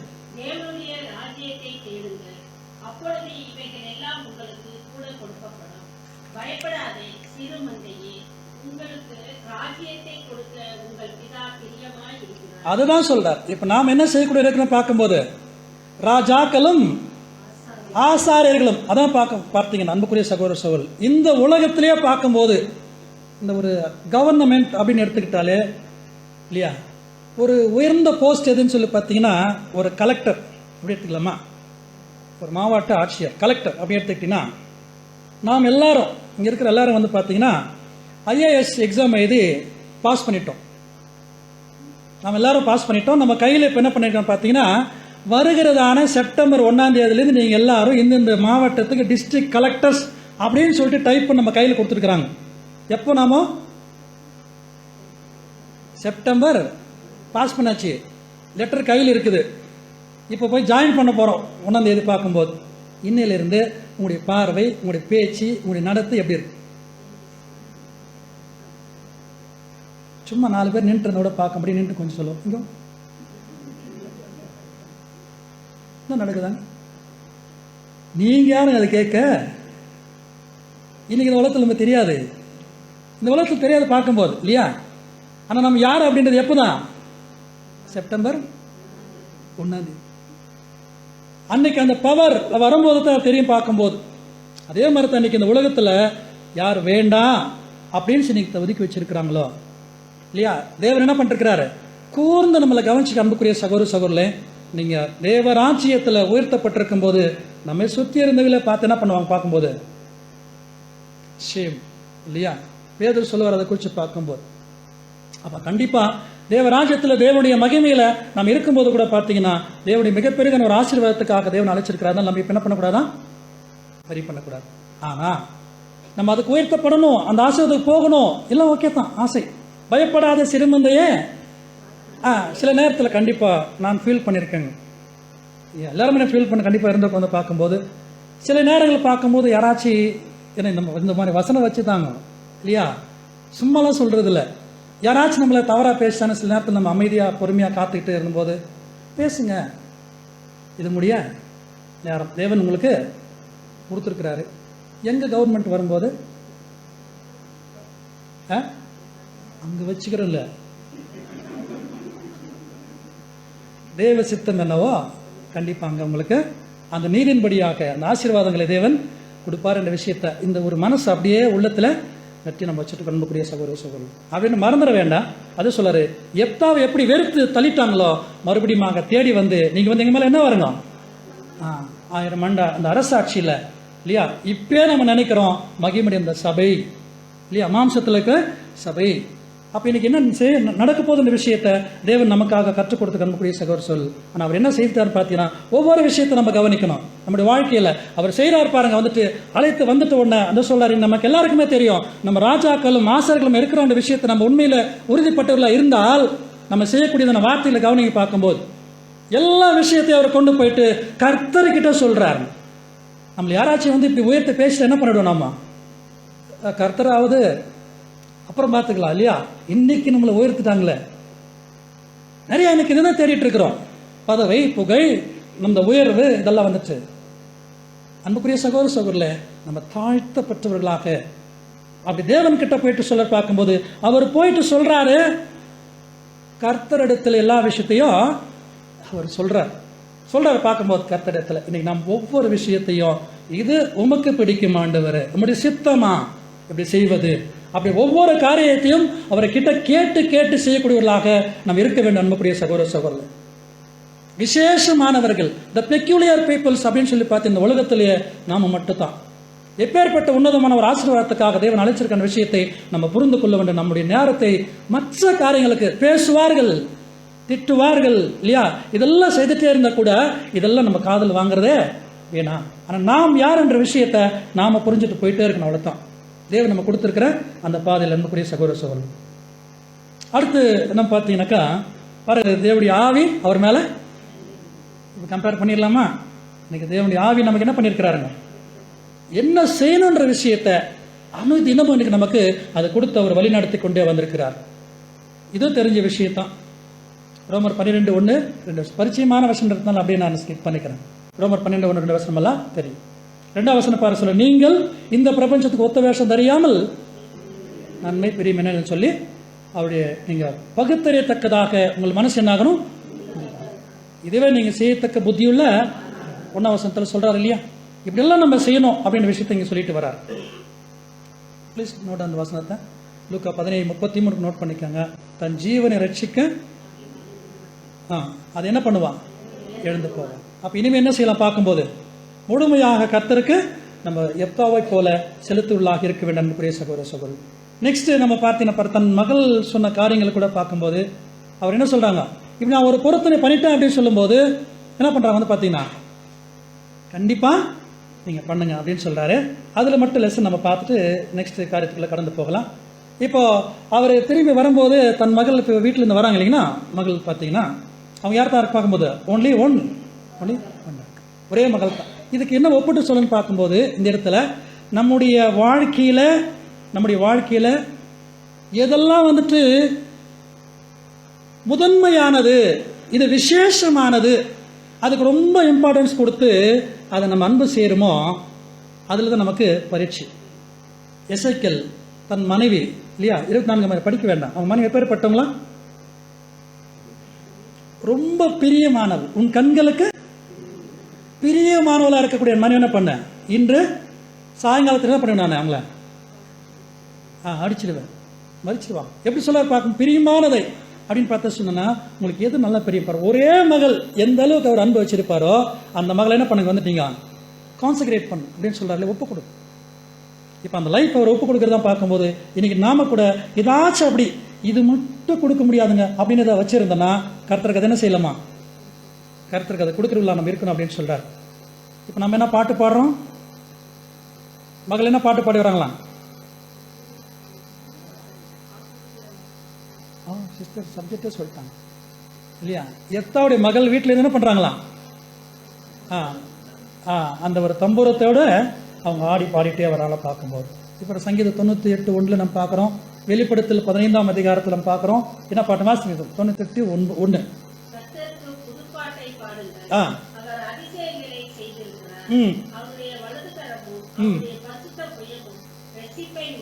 புது பாட்டு இல்லையா. ஒன்று ஆட்டுக்குட்டியானோட பாட்டு, இன்னொன்று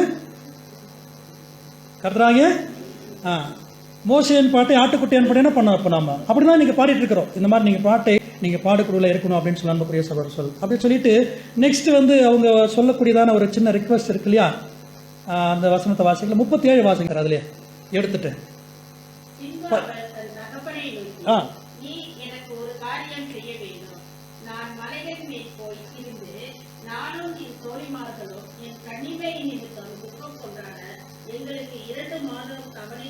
பார்த்தீங்கன்னா அந்த துக்கம் கொண்டாட அண்டர்லைன் பண்ணிக்காங்க. இந்த துக்கம் கொண்டாட வார்த்தை என்னன்னு பார்த்தீங்கன்னா 2 மாதம் எங்களுக்கு டைம் கொடுங்க, நாங்களும் யார் போகிறோம்.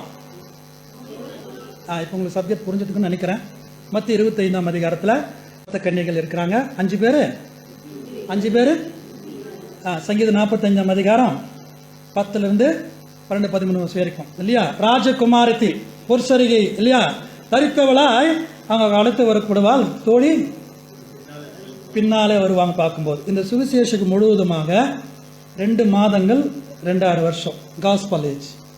இந்த 2000 வருஷமாக இன்னைக்கு என்ன தான் பண்ணிட்டு இருக்கேன்னு சொல்லி பார்க்கும்போது அவங்க போய் என்னுடைய கன்னி என்ன வர்ஜின் இல்லையா, கன்னிமை நிமித்தமாக நாங்கள் போய் என்ன பண்ண போகிறோம், போயிட்டாங்க துக்கம் கொண்டாட போகிறோம். இல்லை, அந்த இடத்துல பார்த்தீங்கன்னா கர்த்தரை துதித்து பாடி நாங்கள் மகிமைப்படுத்திட்டு வர்றோம். எங்களுக்கு இப்படி ஒரு வாய்ப்பு கிடைச்சிருக்குன்ற விஷயத்திற்காக நாங்கள் போய் கர்த்தரை மகிமைப்படுத்திட்டு வரோம். அதுக்காக 2 மாதம் டைம் கொடுப்பான். இன்னைக்கு நாம் எல்லாரும் வந்துட்டு யாரும் துக்கத்தோடு ஓடிட்டு இருக்கிறீங்களா, ஐயோ வந்து அன்னைக்கு சப்ஜெக்ட் சொல்லிட்டாரு, இதை கேட்டுட்டுமே அதுக்காக வந்து உடன்படிக்கை பண்ணிட்டோம் அப்படின்னு யாராச்சு இஸ்ரேல் ஜனங்க மாதிரி பின்னாடி பார்த்து அப்படி ஓடக்கூடிய இருக்கிறோன்னா அது சொல்லார். என்ன மாதிரி ஒரு அழைப்பு, அந்த அழைப்பு ஆசீர்வாதம், அந்த உற்சாகம், அந்த மனசில் இருக்கிற ஒரு சந்தோஷத்தோடு கூட அந்த ஓட்டத்தில் இன்றைக்கி நம்ம ஓடக்கூடியவில் இருக்கிறோமா அதை பார்க்க நாங்கள் போயிட்டு வரேன்னு சொல்கிறார். அதில் என்ன பண்ணிட்டான்னு பார்த்தீங்கன்னா இந்த இடத்துல என்ன சொல்கிறான்னு பார்த்தீங்கன்னா இதுக்கு விளக்கம், தன் மகளை அவர் ஒப்பு கொடுத்துட்டு அது மகள் கூட பார்க்கும்போது அப்படியே அவங்க செய்தாங்க இல்லையா, அவர் அப்படியே செய்துட்டார் அப்படின்னு பார்த்தீங்கன்னா தன் கன்னிமணியை வர்ஜினேட்டே கர்த்தருக்காக அவங்க ஒப்பு கொடுத்தாங்க ஊழியத்திற்காக முழுமையாக. இதனால் என்ன பண்ணிட்டான்னு பார்த்தீங்கன்னா இஸ்ரவேல் உடைய கோத்திரங்களே இல்லை, நம்முடைய இதில் இருந்தாலும் கூட ஒரு பெண் அவங்கள வளர்த்து இன்னொருத்தருக்கு திருமணம் பண்ணி கொடுத்து இந்த பள்ளிக்கு பெறுகின்ற இல்லையா பிள்ளைகளை பெற்றெடுத்து பார்க்கும்போது ஒரு சந்தோஷம். அப்போ ஸ்திரீயானவள் பிள்ளைகளை பெற்று அதுதான் அவங்களுக்கு கொடுத்துருக்கிறதான மிகப்பெரிய விஷயம் இல்லையா, அதை வளர்த்து அது ஆசீர்வாதம் தேவனுக்கு கொடுத்துருக்கிற மிகப்பெரியதான ஒரு விஷயத்தை கர்த்தரா சொல்கிறார். கரெக்டுங்களா? அப்படி இருக்கும்போது தன்னுடைய இனிமே வந்து பார்த்தீங்கன்னா இதோட எப்தாவுடைய வாழ்க்கை அவருடைய பேர் தன் மகளோடு என்ன ஆகிடும், முடிஞ்சிருச்சு. இதுக்கப்புறம் கண்டினியூஷன் கிடையாது. அந்த விஷயத்தை நினச்சி இஸ்ரேல் ஜனங்கள் எல்லாரும் போயிட்டு இல்லையா வருஷம் போய் 4 நாள் போயிட்டு ஓன்னு ஒப்பார வச்சு அழுதுட்டு வராங்க. தயவு செய்து நினைக்கிறாங்க இந்த மாதிரியான ஒரு ஜீவியத்தை அவங்க ஆண்டவருக்காக ஒப்பு கொடுத்துறான்னு சொல்லிட்டு அவங்களும் போய் கர்த்தரை மகிமைப்படுத்துறாங்க. நமக்கெல்லாம் கிடைக்காத ஒரு பாக்கியம் அவங்களுக்கு கிடைச்சிருக்குது. மரியாள் ஸ்திரீகளுக்குள்ள காத்துட்டு இருந்தாங்க இந்த ஒரு ஆப்பர்ச்சுனிட்டிக்காக. அது கிடைச்சிச்சு, சந்தோஷமாக அதை ஏற்றுக்கிறாங்க. அன்புக்குரிய சகோதர சகோதரர், இப்படியாகத்தான் அவங்க செய்திருக்கிறாங்க. நாம கூட அவருடைய தன் மகளை போல அவர் எப்படி சொல்ல பார்க்கும்போது, நீ என்ன சொல்லிட்டீங்களோ கர்த்தருக்கு அப்படி என்ன பண்ணுங்க, செய்யுங்க. ரெபேக்காள் இல்லையா, ரெபேக்காள் ஈசாக்க பார்த்தாங்களா முன்னாடியே? ஆனால் எதை பார்த்தாங்க? தேவனுடைய தெய்வீக திட்டத்தை பார்த்தாங்க, அவர் அழைப்பை பார்த்தாங்க. அப்போ என்னை அழைச்சிருக்கிற எப்பேற்பட்டவர் இருக்கணும். அதனால் வந்துட்டு அவர் பார்க்குறாங்க, அவர் போகிறாங்க, ஈசாக்க மீட் பண்ணுறாங்க. இன்னைக்கு நாம பார்த்தோம் இயேசு கிறிஸ்துவ விசுவாசம் இல்லையா, நம்பிக்கை. இன்னைக்கு நம்ம பண்ணிட்டு இருக்கிற டிராவல் இல்லையா, எப்பேற்பட்ட ஒரு அழைப்பு. இந்த 1000 இயர்ஸ்க்கு அப்புறமா என்ன மாதிரி ஒரு விஷயத்தை தேவன் வச்சு நமக்கே தெரியாது.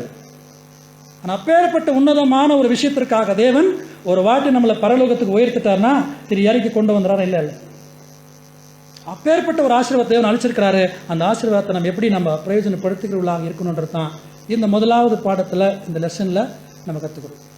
அடுத்த பாடம் பெருசு தான், நான் சுருக்கமாக முடிச்சிடறேன். டைப் 2 வந்து நம்ம அதுவும் பார்த்துடலாம்.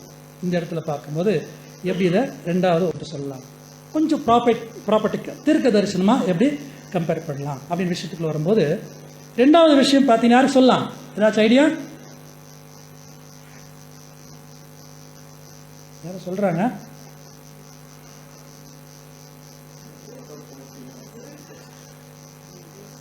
போட்டு தான் கேட்குறேன் இல்லையா. எப்தா கர்த்தராகிய இயேசு அவருடைய மகள், மறுபடியும் த ஃபெய்த்ஃபுல் சர்ச் சபை வந்து சொல்றாங்க. இப்போ அவருடைய வாழ்க்கைக்குள்ள போகும்போது இதுக்கு வந்துட்டு சில விஷயங்களை கொடுத்துருக்குறாங்க. அந்த ஒரு டைப் அண்ட் ஆன்டி டைப்பில் நம்ம பார்க்கும்போது அது முடிஞ்ச ஒரு 2 லைன் வாசிங்க சார் எனக்கு. Post note on our time. Ephah was intelligent man and was rejected by his brethren. When they were in trouble, they called for him. When they agreed to have him be their head, he saved them. Israel rejected Jesus. Israel rejected the Jesus, the Son of God, as though he were illegitimate. Should they not have learned from Ephah? போதும் sir, இந்த வசனத்தை படிச்சா உங்களுக்கு புரிஞ்சிடும். யோவான் 1ஆம் அதிகாரம் 11ஆம் வசனம். அவர் தமக்கு சொந்தமானதிலே வந்தார், அவர் என்ன பண்ணல, ரிஜெக்ட் பண்ணிட்டாங்க, ஏற்றுக்கொள்ளவில்லை. உங்கள் வீடு உங்களுக்கு பாழாக்கப்படும். அது கண்டினியூஸ்ல சொல்லுவார். மறுபடியும் எப்போ நீங்க அந்த வாயால இல்லையா, நீங்க 38ஆம் வசனம் சொல்லுவார், 23:38 மத்தியால் சொல்லுவார் இல்லையா, அந்த மேசியாவை எப்போ நீங்க அங்கீகரிக்கிறீங்களோ அப்பொழுதுதான் அவர் உங்களிடத்துல வருவார் என்ற விஷயம் சொல்றார். எப்ப யாருடைய மகன் பார்த்தோம், என்ன சொன்னாங்க சதுசேயர் பரிசேயர் அவரை பார்த்துட்டு, எங்களுடைய தகப்பன் யாரு, ஆபிரகாம். இவர் நான் பரலோகத்தில் வந்த, எங்க அப்பா பரலோகத்தில் இருக்கிறார், என் பிதா அப்படின்னு சொன்ன விஷயத்துல அவர் சொல்றாங்க பாருங்க. யோவான் 8ஆம் அதிகாரம் 41ஆம் வசனம்.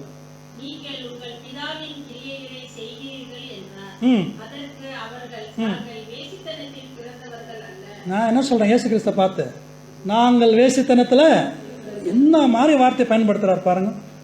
இவங்களாம் யார் அவருக்கு? சகோதரர்கள், யூதர்கள். அவங்கள சகோதரர்கள் தன் சொந்தமானதில் வந்தார், அவளை ரிஜெக்ட் பண்றாங்க. பார்க்கும்போது இதே மாதிரி தான் கர்த்தராகிய இயேசு கிறிஸ்து ரிஜெக்ட் பண்ணிட்டாங்க 2000 வருஷமா இல்லையா.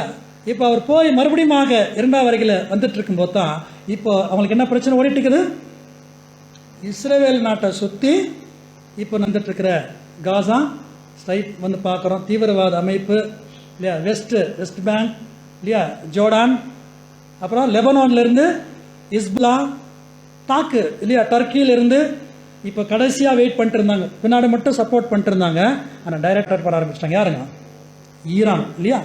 அப்போ ஈரானை வச்சு இப்போ எங்கே லீட் பண்ண போகுது அப்படின்னு சொல்லி பார்க்கும்போது இது கடைசியாக மிக பெரிதான கிரேட் அர்மகடோன் வார் இல்லையா? சகரியா 14ஆம் அதிகாரம் 1 முதல் 3 வசனங்கள்.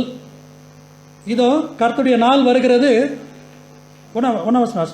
இதோ கர்த்தருடைய நாள் வருகிறது, ஆ உன்னில் கொள்ளையானது உன் நடுவிலே பங்கிடப்படும். பார்த்தீங்களா, ஒரு இடத்துல போய் கொள்ளை அடிச்சுட்டு, ஒரு வீட்டில் கொள்ளை அடிச்சுட்டு வீட்டுக்கார எல்லாரையும் கையை எல்லாம் காலை கட்டி அப்படியே கட்டி வச்சுட்டு அவங்க முன்னாடியே உட்காந்துட்டு இது பாரு, இது உனக்கு இது எடுத்துக்கோ, இது உனக்கு எடுத்துக்கோ அப்படின்னு பாருங்க.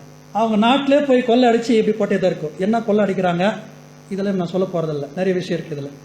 அந்த வீட்டில் என்ன பண்ணாலும் பங்கு போடுவாங்களாம் இஸ்ரேல் நாட்டில். நெக்ஸ்ட்டு எருசலேமுக்கு விரோதமாக யுத்தம் பண்ண சகல ஜாதியையும் கூட்டுவேன். நகரம் பிடிபடும், வீடுகள் கொள்ளையாகும், ஸ்திரீகள் அவமானப்படுவார்கள், நகரத்தாரில் பாதி மனுஷர் சிறைப்பட்டு போவார்கள். மண்புக்குரிய இப்படி எல்லாம் நடக்கும்போது தான் ரொம்ப பிரச்சனை சந்திக்கும் போது இப்போ அவங்க என்ன செய்வாங்க அப்படின்னு சொல்லி பார்க்கும்போது தான் அவரை குத்திரவரை பார்த்து என்ன பண்ணுவாங்க, ஒரே தலைச்சின் பிள்ளைக்கு இல்லையா, ஒரே பிள்ளைக்கு புலம்புவது போல் என்ன பண்ணுவாங்க வந்துட்டு அவங்க எல்லாரும் புலம்புவார்கள். அன்புக்குரிய சகோதர சகோதரர்கள், இதெல்லாம் நடந்துட்டு இருக்கிற ஒரு சின்ன இமேஜஸ் தான், நேரத்தை கருத்தில் கொண்டு பண்ணுறோம்.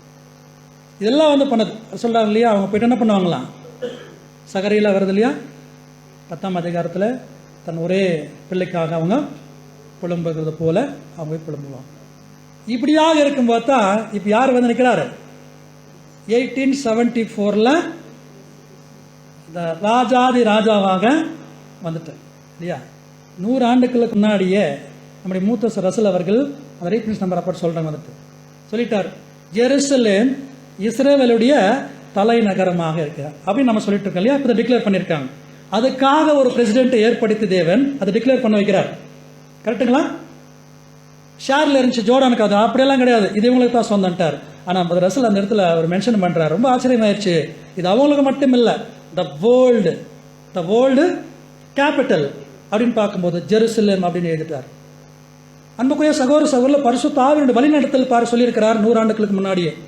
ஆமாம், அப்போ என் கர்த்தராகிய இயேசு கிறிஸ்து அவர் சொல்கிறார் இல்லையா, நம்ம வெளிப்படுத்தல் 11ஆம் அதிகாரம் 15ஆம் வசனத்தில், 7ஆம் தூதன் எக்கால ஊதினான், அப்பொழுது இந்த உலக ராஜ்யங்கள் எல்லாம் நம்முடைய கர்த்தருக்கும் கிறிஸ்துக்குரிய ராஜ்யங்களாக ஆவ போயின. அப்படியா? அப்படின்னு அர்த்தம்.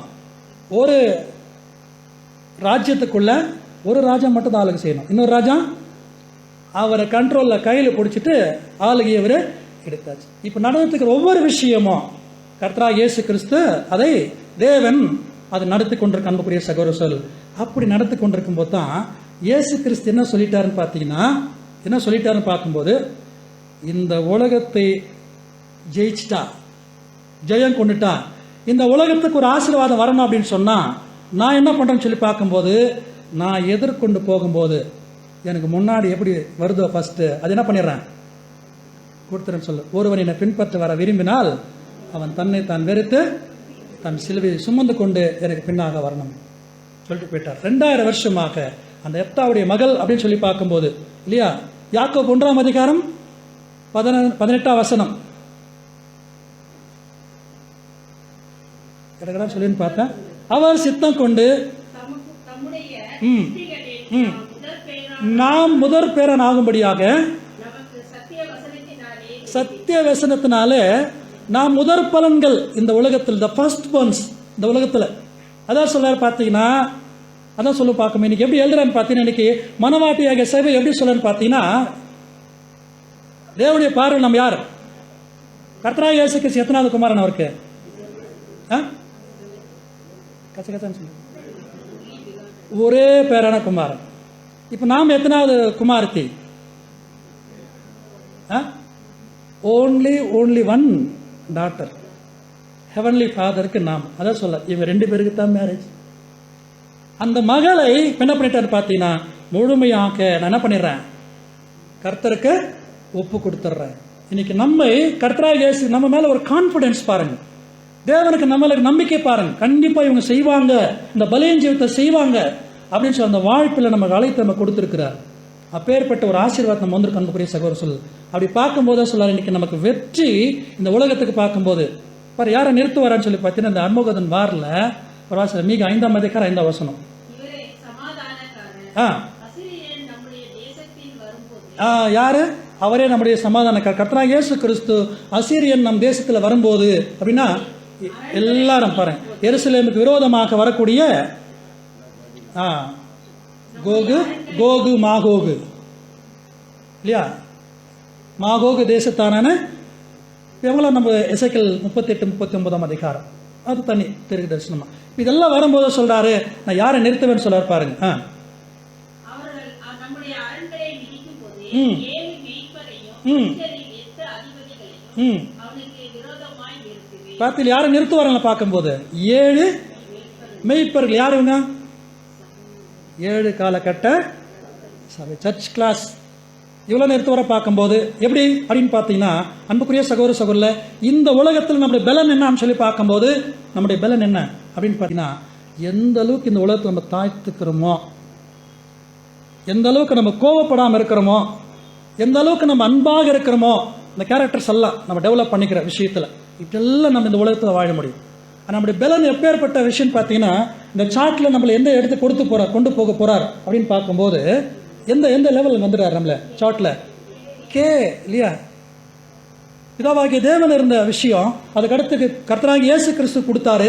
அடுத்து யார் போக போகிறாங்க இப்போ பாருங்க, தேவ தூதர்களுக்கு மேலே, தேவ தூதருக்கு மேலே. இப்போ நாம் எங்கே இருக்கிறோம்? இப்போ அந்த ஹைராக்கியில் வரிசையில் பார்க்கும்போது தேவ தூதர் சற்று சிறுவர் ஆக்கினார், கீழே இருக்கிறார். நம்முடைய பலன் எவ்வளவு? சேட்டலைட்டை சரி பண்ண போனால் திரும்பி கூட வர முடியாது, அதுக்கு மேலே நம்மளால் ஒன்றுமே பண்ண முடியாது. கரெக்டா? ஆனால் மேலே கொண்டு போகும்போது பாரு சொல்றாரு, இப்போ என்ன சொல்றாரு, நான் போய் உங்களுக்காக ஒரு இடத்தை ஆயத்த பண்ணின பின்பு மறுபடியும் வந்து என் பிதாவின் வீட்டில் அநேக வாசஸ்தலங்கள் உண்டு, அவள் ஒரு சிலவங்களை என்ன பண்ண போகிறேன், நான் கொடுக்கறதுக்காக போயிட்டு இருக்கேன்னு சொல்றாரு. அப்படி போயிட்டு வந்த பிறகு அந்த கொடுத்ததான ஒரு வாக்கை இப்போ நம்மளை கொண்டு போய் அதை சேர்க்கும்போது நம்முடைய பலன் எப்படி இருக்கும்? ஒரு தூதன் ஓவர் நைட்டில் 1,85,000 அவ்வளோ அடிக்க முடியுமா அவரால்? அங்கே இருந்தது அவ்வளோ தாங்க இல்லையா. எகிப்தில் சங்காரம் பண்ண சங்கார தூதர் வரும்போது தலைச்சன் பிள்ளையில் பண்ணுறாரு இல்லையா. இப்போ தேவத்தூரில் பலமே அப்படி இருக்கும்போது கண்ணுக்கே தெரியாமல் இப்போ நம்மளை அதுக்கு மேலே கொண்டு போகும்போது நம்முடைய பலம் எப்படி இருக்கும்? நம்ம என்ன நினைக்கிறோம் அப்படின்னு பார்த்தீங்கன்னா, நாம் இல்லை ரசலுடைய ரேட்டிங்ஸ் கூட இருக்கிறதுக்கு இப்போ மகிமை அடைஞ்சிருக்கிற சபை கர்த்தராகிய இயேசு கிறிஸ்து பின்னாடி உங்களை ஃப்ரண்ட் எண்டில் நிறுத்தி வச்சிருக்கிறார் இந்த யுத்தத்தை ஹேண்டில் பண்ண சொல்லி. பாருங்க எப்படி நடந்துட்டு இருக்க விஷயங்களை பாருங்க. இன்னைக்கு நம்ம மகிமை அடைஞ்சு நம்ம போகும்போது இந்த உலகத்தையே ஹோல் யூனிவர்ஸ் நம்ம பார்க்கும்போது தேவன் நம்மை கொண்டு கிறிஸ்துவோடு கூட மகிமையில் என்னெல்லாம் செய்ய போகிற விஷயத்தை நிறைய காரியங்கள் நமக்காக அவர் செய்திருக்கிறார். அப்படியா இருக்கும்போது நாம் என்ன செய்யணும்? இந்த உலகம் இன்னைக்கு ஏங்கி தவித்துட்டு இருக்குது எதுக்கான்னு பார்த்தீங்கன்னா, ரோமர் 8ஆம் அதிகாரம் 19 முதல் தேவனுடைய புத்திரர் வெளிப்படுவதற்கு சிருஷ்டியானது மிகுந்த ஆவலோடு காத்துக்கொண்டிருக்கிறது. ஆமாம், இன்னைக்கு அவருடைய புத்திரராக்கிய நாம் வெளிப்படுவதற்காகத்தான் சிருஷ்டியோ நமக்கு ஏகமாக தவித்துக் கொண்டிருக்கு. ஏன் இந்த உலகம் எப்படி இருக்கு? நீங்க கேட்கல இல்லையா, என்ன மாதிரி இருக்கு அந்த ஜனங்க பாருங்க அப்படின்னு நீங்க கேட்கும்போது அப்படியே கையை எப்படி கொஞ்சம் பார்த்து இப்படி கொஞ்சம் கேட்டுக்கலாம். நீ ஒழுங்கு ஆயிட்டியானா அவன் ஒழுங்கு ஆயிடுவான். அப்படி யாருக்கிட்ட கேட்குறாரு இப்போ? அதை சொல்ல கேட்கறதுக்கு முதலாவது நம்ம இருக்கும். முடிஞ்ச அந்த வசனம் நோட் பண்ணிக்கோங்க. நான் அந்த பாடத்தை கன்க்ளூட் பண்ணி முடிச்சேன். வேணா சிஸ்டர், மீகா 7ஆம் அதிகாரம் 11ஆம் வசனம் 7, 12 கடைசி வசனத்தை வாசித்து இந்த பாடத்தை நம்ம நிறைவு செய்யலாம். எபிரேயர் 12ஆம் அதிகாரம் 1ஆம் வசனம். ஆகையால் மேகம் போன்ற இத்தனை திரளான சாட்சிகள் நம்மை சூழ்ந்து கொண்டிருக்க பாரமான யாவற்றையும் நம்மை சுற்றி நெருக்கி நிற்கின்ற பாவத்தையும் தள்ளிவிட்டு விசுவாசத்தை துவக்குகிறவரும் முடிக்கிறவருமாய் இருக்கிற இயேசுவை நோக்கி நமக்கு நியமித்திருக்கிற ஓட்டத்தை உண்மையோடு ஓடக்கடவும். பார்த்தீங்களா, வேற எதையும் பார்க்க வேண்டாம். இதெல்லாம் நமக்கு ஒரு நிறைய என்ன பண்றாருங்களா, நமக்கு எப்படி கொடுத்துட்டு இருக்கிறாரு. இதெல்லாம் இத்தனை திரளான எப்படிப்பட்டதா மேகம் போன்ற இத்தனை திரளான சாட்சிகள் நமக்கு சூழ்ந்திருக்கும் போது யாரை மட்டும்தான் நீங்க பாருங்க, கர்த்தராகிய இயேசு கிறிஸ்துவை நீங்க பார்த்து எப்படி போங்க, பொறுமையோடு கூட ஓடி தேவன் வச்சிருக்க ஆசீர்வாதத்தை பெற்றுக்கொள்ள தேவன் நமக்கு ஒவ்வொருத்தருக்கும் இந்த பாடத்தின் வழியாக எனக்கு நிறைய பிரயோஜனம் உண்மையிலே சொல்கிறேன். அவருடைய வாழ்க்கை பார்க்கும்போது அவருடைய டாட்டர் எத்தாவுடைய பொண்ணு, அவர் செய்த காரியங்கள் இதெல்லாம் நம்ம படிப்பினையாக எடுத்துட்டு நாம் கூட கிறிஸ்துவை போல மாறுவதற்கு நம்மளை இதை பிரயோஜனப்படுத்துவாராக. பொறுமையோடு கேட்டவங்கள் யாவரையும் தேவன் தாமே ஆஸ்வதிப்பாராக. இந்த நாளில் இப்படிப்பட்ட ஒரு வாய்ப்பை தந்த பிதாவாகிய தேவனுக்கு கர்த்தராகிய இயேசு கிறிஸ்து வழியாக துதிகளையும் ஸ்தோத்திர நன்றி நம்ம எடுத்துக்கொண்டு இந்த வாய்ப்பளித்த சபையாருக்கும் அனைத்து சகோதரர்களுக்கும் ஊழியர்களுக்கும் நன்றி நான் தெரிவித்துக் கொள்கிறேன். Thank you.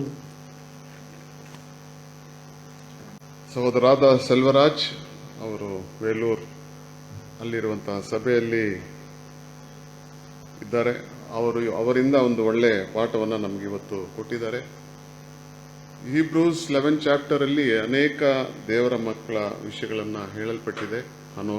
ಹೇಬೆಲ್ನಿಂದ ಹಿಡಿದು ದಾವೀದನವರೆಗೆ ಅಲ್ಲಿ ಕೆಲವು ವಿಷಯಗಳನ್ನು ಬರೆದಿದ್ದಾರೆ ಪೌಲ್. ಅದರಲ್ಲಿ ಯೆಫ್ತಾ ಅನ್ನುವಂಥ ಒಬ್ಬ ನ್ಯಾಯಾಧಿಪತಿ, ನ್ಯಾಯಸ್ಥಾಪಕರು, ಇಸ್ರಾಯೇಲ್ರಲ್ಲಿ ಬಂದಂಥವರು, ಅವರ ಒಂದು ಚರಿತ್ರೆಯನ್ನು ತಗೊಂಡು ಯಾವ ರೀತಿ ಅವರು ಅಲ್ಲಿ ನಡೆದಂಥ ಒಂದು ಘಟನೆ, ಅವರ ಮಗಳ ಜೊತೆ ಯಾವ ರೀತಿ ಅವರು ಮಾಡಿದಂಥ ಹರಿಕೆ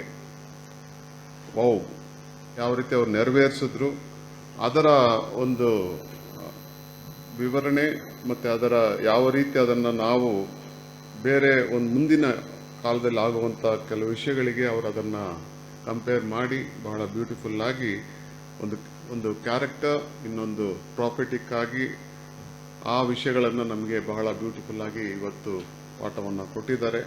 ಅದನ್ನೆಲ್ಲ ಡೀಟೇಲ್ ಆಗಿ ನಾನು ಹೇಳಲಿಕ್ಕೆ ಇಷ್ಟಪಡಲ್ಲ, but it's a very beautiful subject. We thank on behalf of the KR Puram Ecclesia, Brother Selvaraj. Last Sunday we were in Vellore, just few days back. ಬಹಳ ಬ್ಯೂಟಿಫುಲ್ ಪ್ಲೇಸ್ ಆ್ಯಕ್ಚುಲಿ. ನೀವು ಹೋದರೆ ಅಲ್ಲೊಂದು fort ಇದೆ, ಬಹಳ beautiful. ಒಳ್ಳೆ Babylon ಯಾವ ರೀತಿ ಒಂದು ಸುತ್ತ ಕೋಟೆ ಮಾಡಿ ಆ ಸುತ್ತ ನೀರಿದೆಯೋ, but more than that I was very surprise to see the maintenance of that whole place. ಬಹಳ ಬ್ಯೂಟಿಫುಲ್ ಆಗಿದೆ ಅಲ್ವಾ brother? I did not expect that much. ನಾವು we did not spend much time. We were coming from Chennai to Bangalore. Anyway, so ಈ ಒಂದು ಒಳ್ಳೆ ಪಾಠವನ್ನು ಕೊಟ್ಟಂತ ನಮ್ಮ ಸಹೋದರ ಸೆಲ್ವರಾಜ್ ಮತ್ತು ಅವರ ಕುಟುಂಬದವ್ರನ್ನ ಅವ್ರು ಮಾಡುವಂಥ ಸ್ವಾರ್ಥ ಕಾರ್ಯಗಳನ್ನು ದೇವರು ಆಶೀರ್ವದಿಸಲಿ, ಅವರ ಸಭೆಯವ್ರನ್ನ ಆಶೀರ್ವದಿಸಿ, ಅವರು ಇನ್ನು ಮುಂದೆ ಇನ್ನೂ ಅನೇಕ ಮಕ್ಕಳಿಗೆ ತಮ್ಮ ಒಂದು ಸಂದೇಶಗಳನ್ನು ಕೊಡುವಂತೆ ದೇವರು ಅವರನ್ನು ಆಶೀರ್ವದಿಸುವ ಹಾಗೆ ನಾವು ದೇವರಲ್ಲಿ ಪ್ರಾರ್ಥನೆ ಮಾಡಿಕೊಳ್ಳೋಣ. ಈಗ ಒಂದು ಹಾಡು, ಓ ಯೇಸುವೆ, ದ ಕ್ಲೋಸಿಂಗ್ ಸಾಂಗ್, ಓ ಯೇಸುವೆ.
ಮಾಡುವ ಹಾಗೆ ಬ್ರದರ್ ಅಶೋಕ್ ಒಂದು ನಮ್ಮನ್ನು ಪ್ರಾರ್ಥನೆ ನಡೆಸುವಂತೆ ಕೇಳ್ತೀನಿ.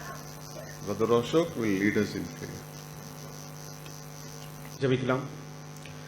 சேரக்கூடாத ஒலியில் வாசம் செய்கிற சர்மை வல்லமல்ல தேவனே, நேற்றும் இன்றும் என்றும் மாறாதவரே, உம்மை துதிக்கிறோம், சோத்தரிக்கிறோம். அப்பா அப்பா பிதாவேன் கூப்பிட புத்திர சுவாயத்தை கொடுத்து உலகத்திலிருந்து எங்களை பிரிக்கெடுக்கப்பட்டு இருளிலிருந்து ஆச்சரியமான ஒலியில் வைத்து உடைய நேசகுமாரனுடைய அடிச்சவட்டுகளை பின்தொடர்ந்து போக மிகப்பெரிய ஸ்லாகியம் தந்தக்காக உம்மை நன்றியோடு துதிக்கிறோம், சோத்தரிக்கிறோம். தேவனே, விசேஷமாக இன்றைய நாளில் எங்கள் அனைவரையும் ஒன்று சேர்த்து உம்முடைய ஜீவனுள்ள வார்த்தைகளை தானிக்க கிருபை செய்ததுக்காக உம்மை நன்றியோடு துதிக்கிறோம், சோத்தரிக்கிறோம். அப்பா, நாங்கள் பாடத்தை கேட்கறது மாத்திரம் இல்லாமல் அதை எங்களுடைய இருதய பலகையில் எழுதி எங்களுடைய அன்றாட வாழ்க்கையில் செயல்பட எங்களுக்கு கிருபை செய்யும் தேவனே. அருமையான தூதை கொடுத்த அன்பு சகோதரருக்காக ஜெபிக்கிறோம். அவற்றையும் ஊழியங்கள் ஆசீர்வதியும் தேவனே.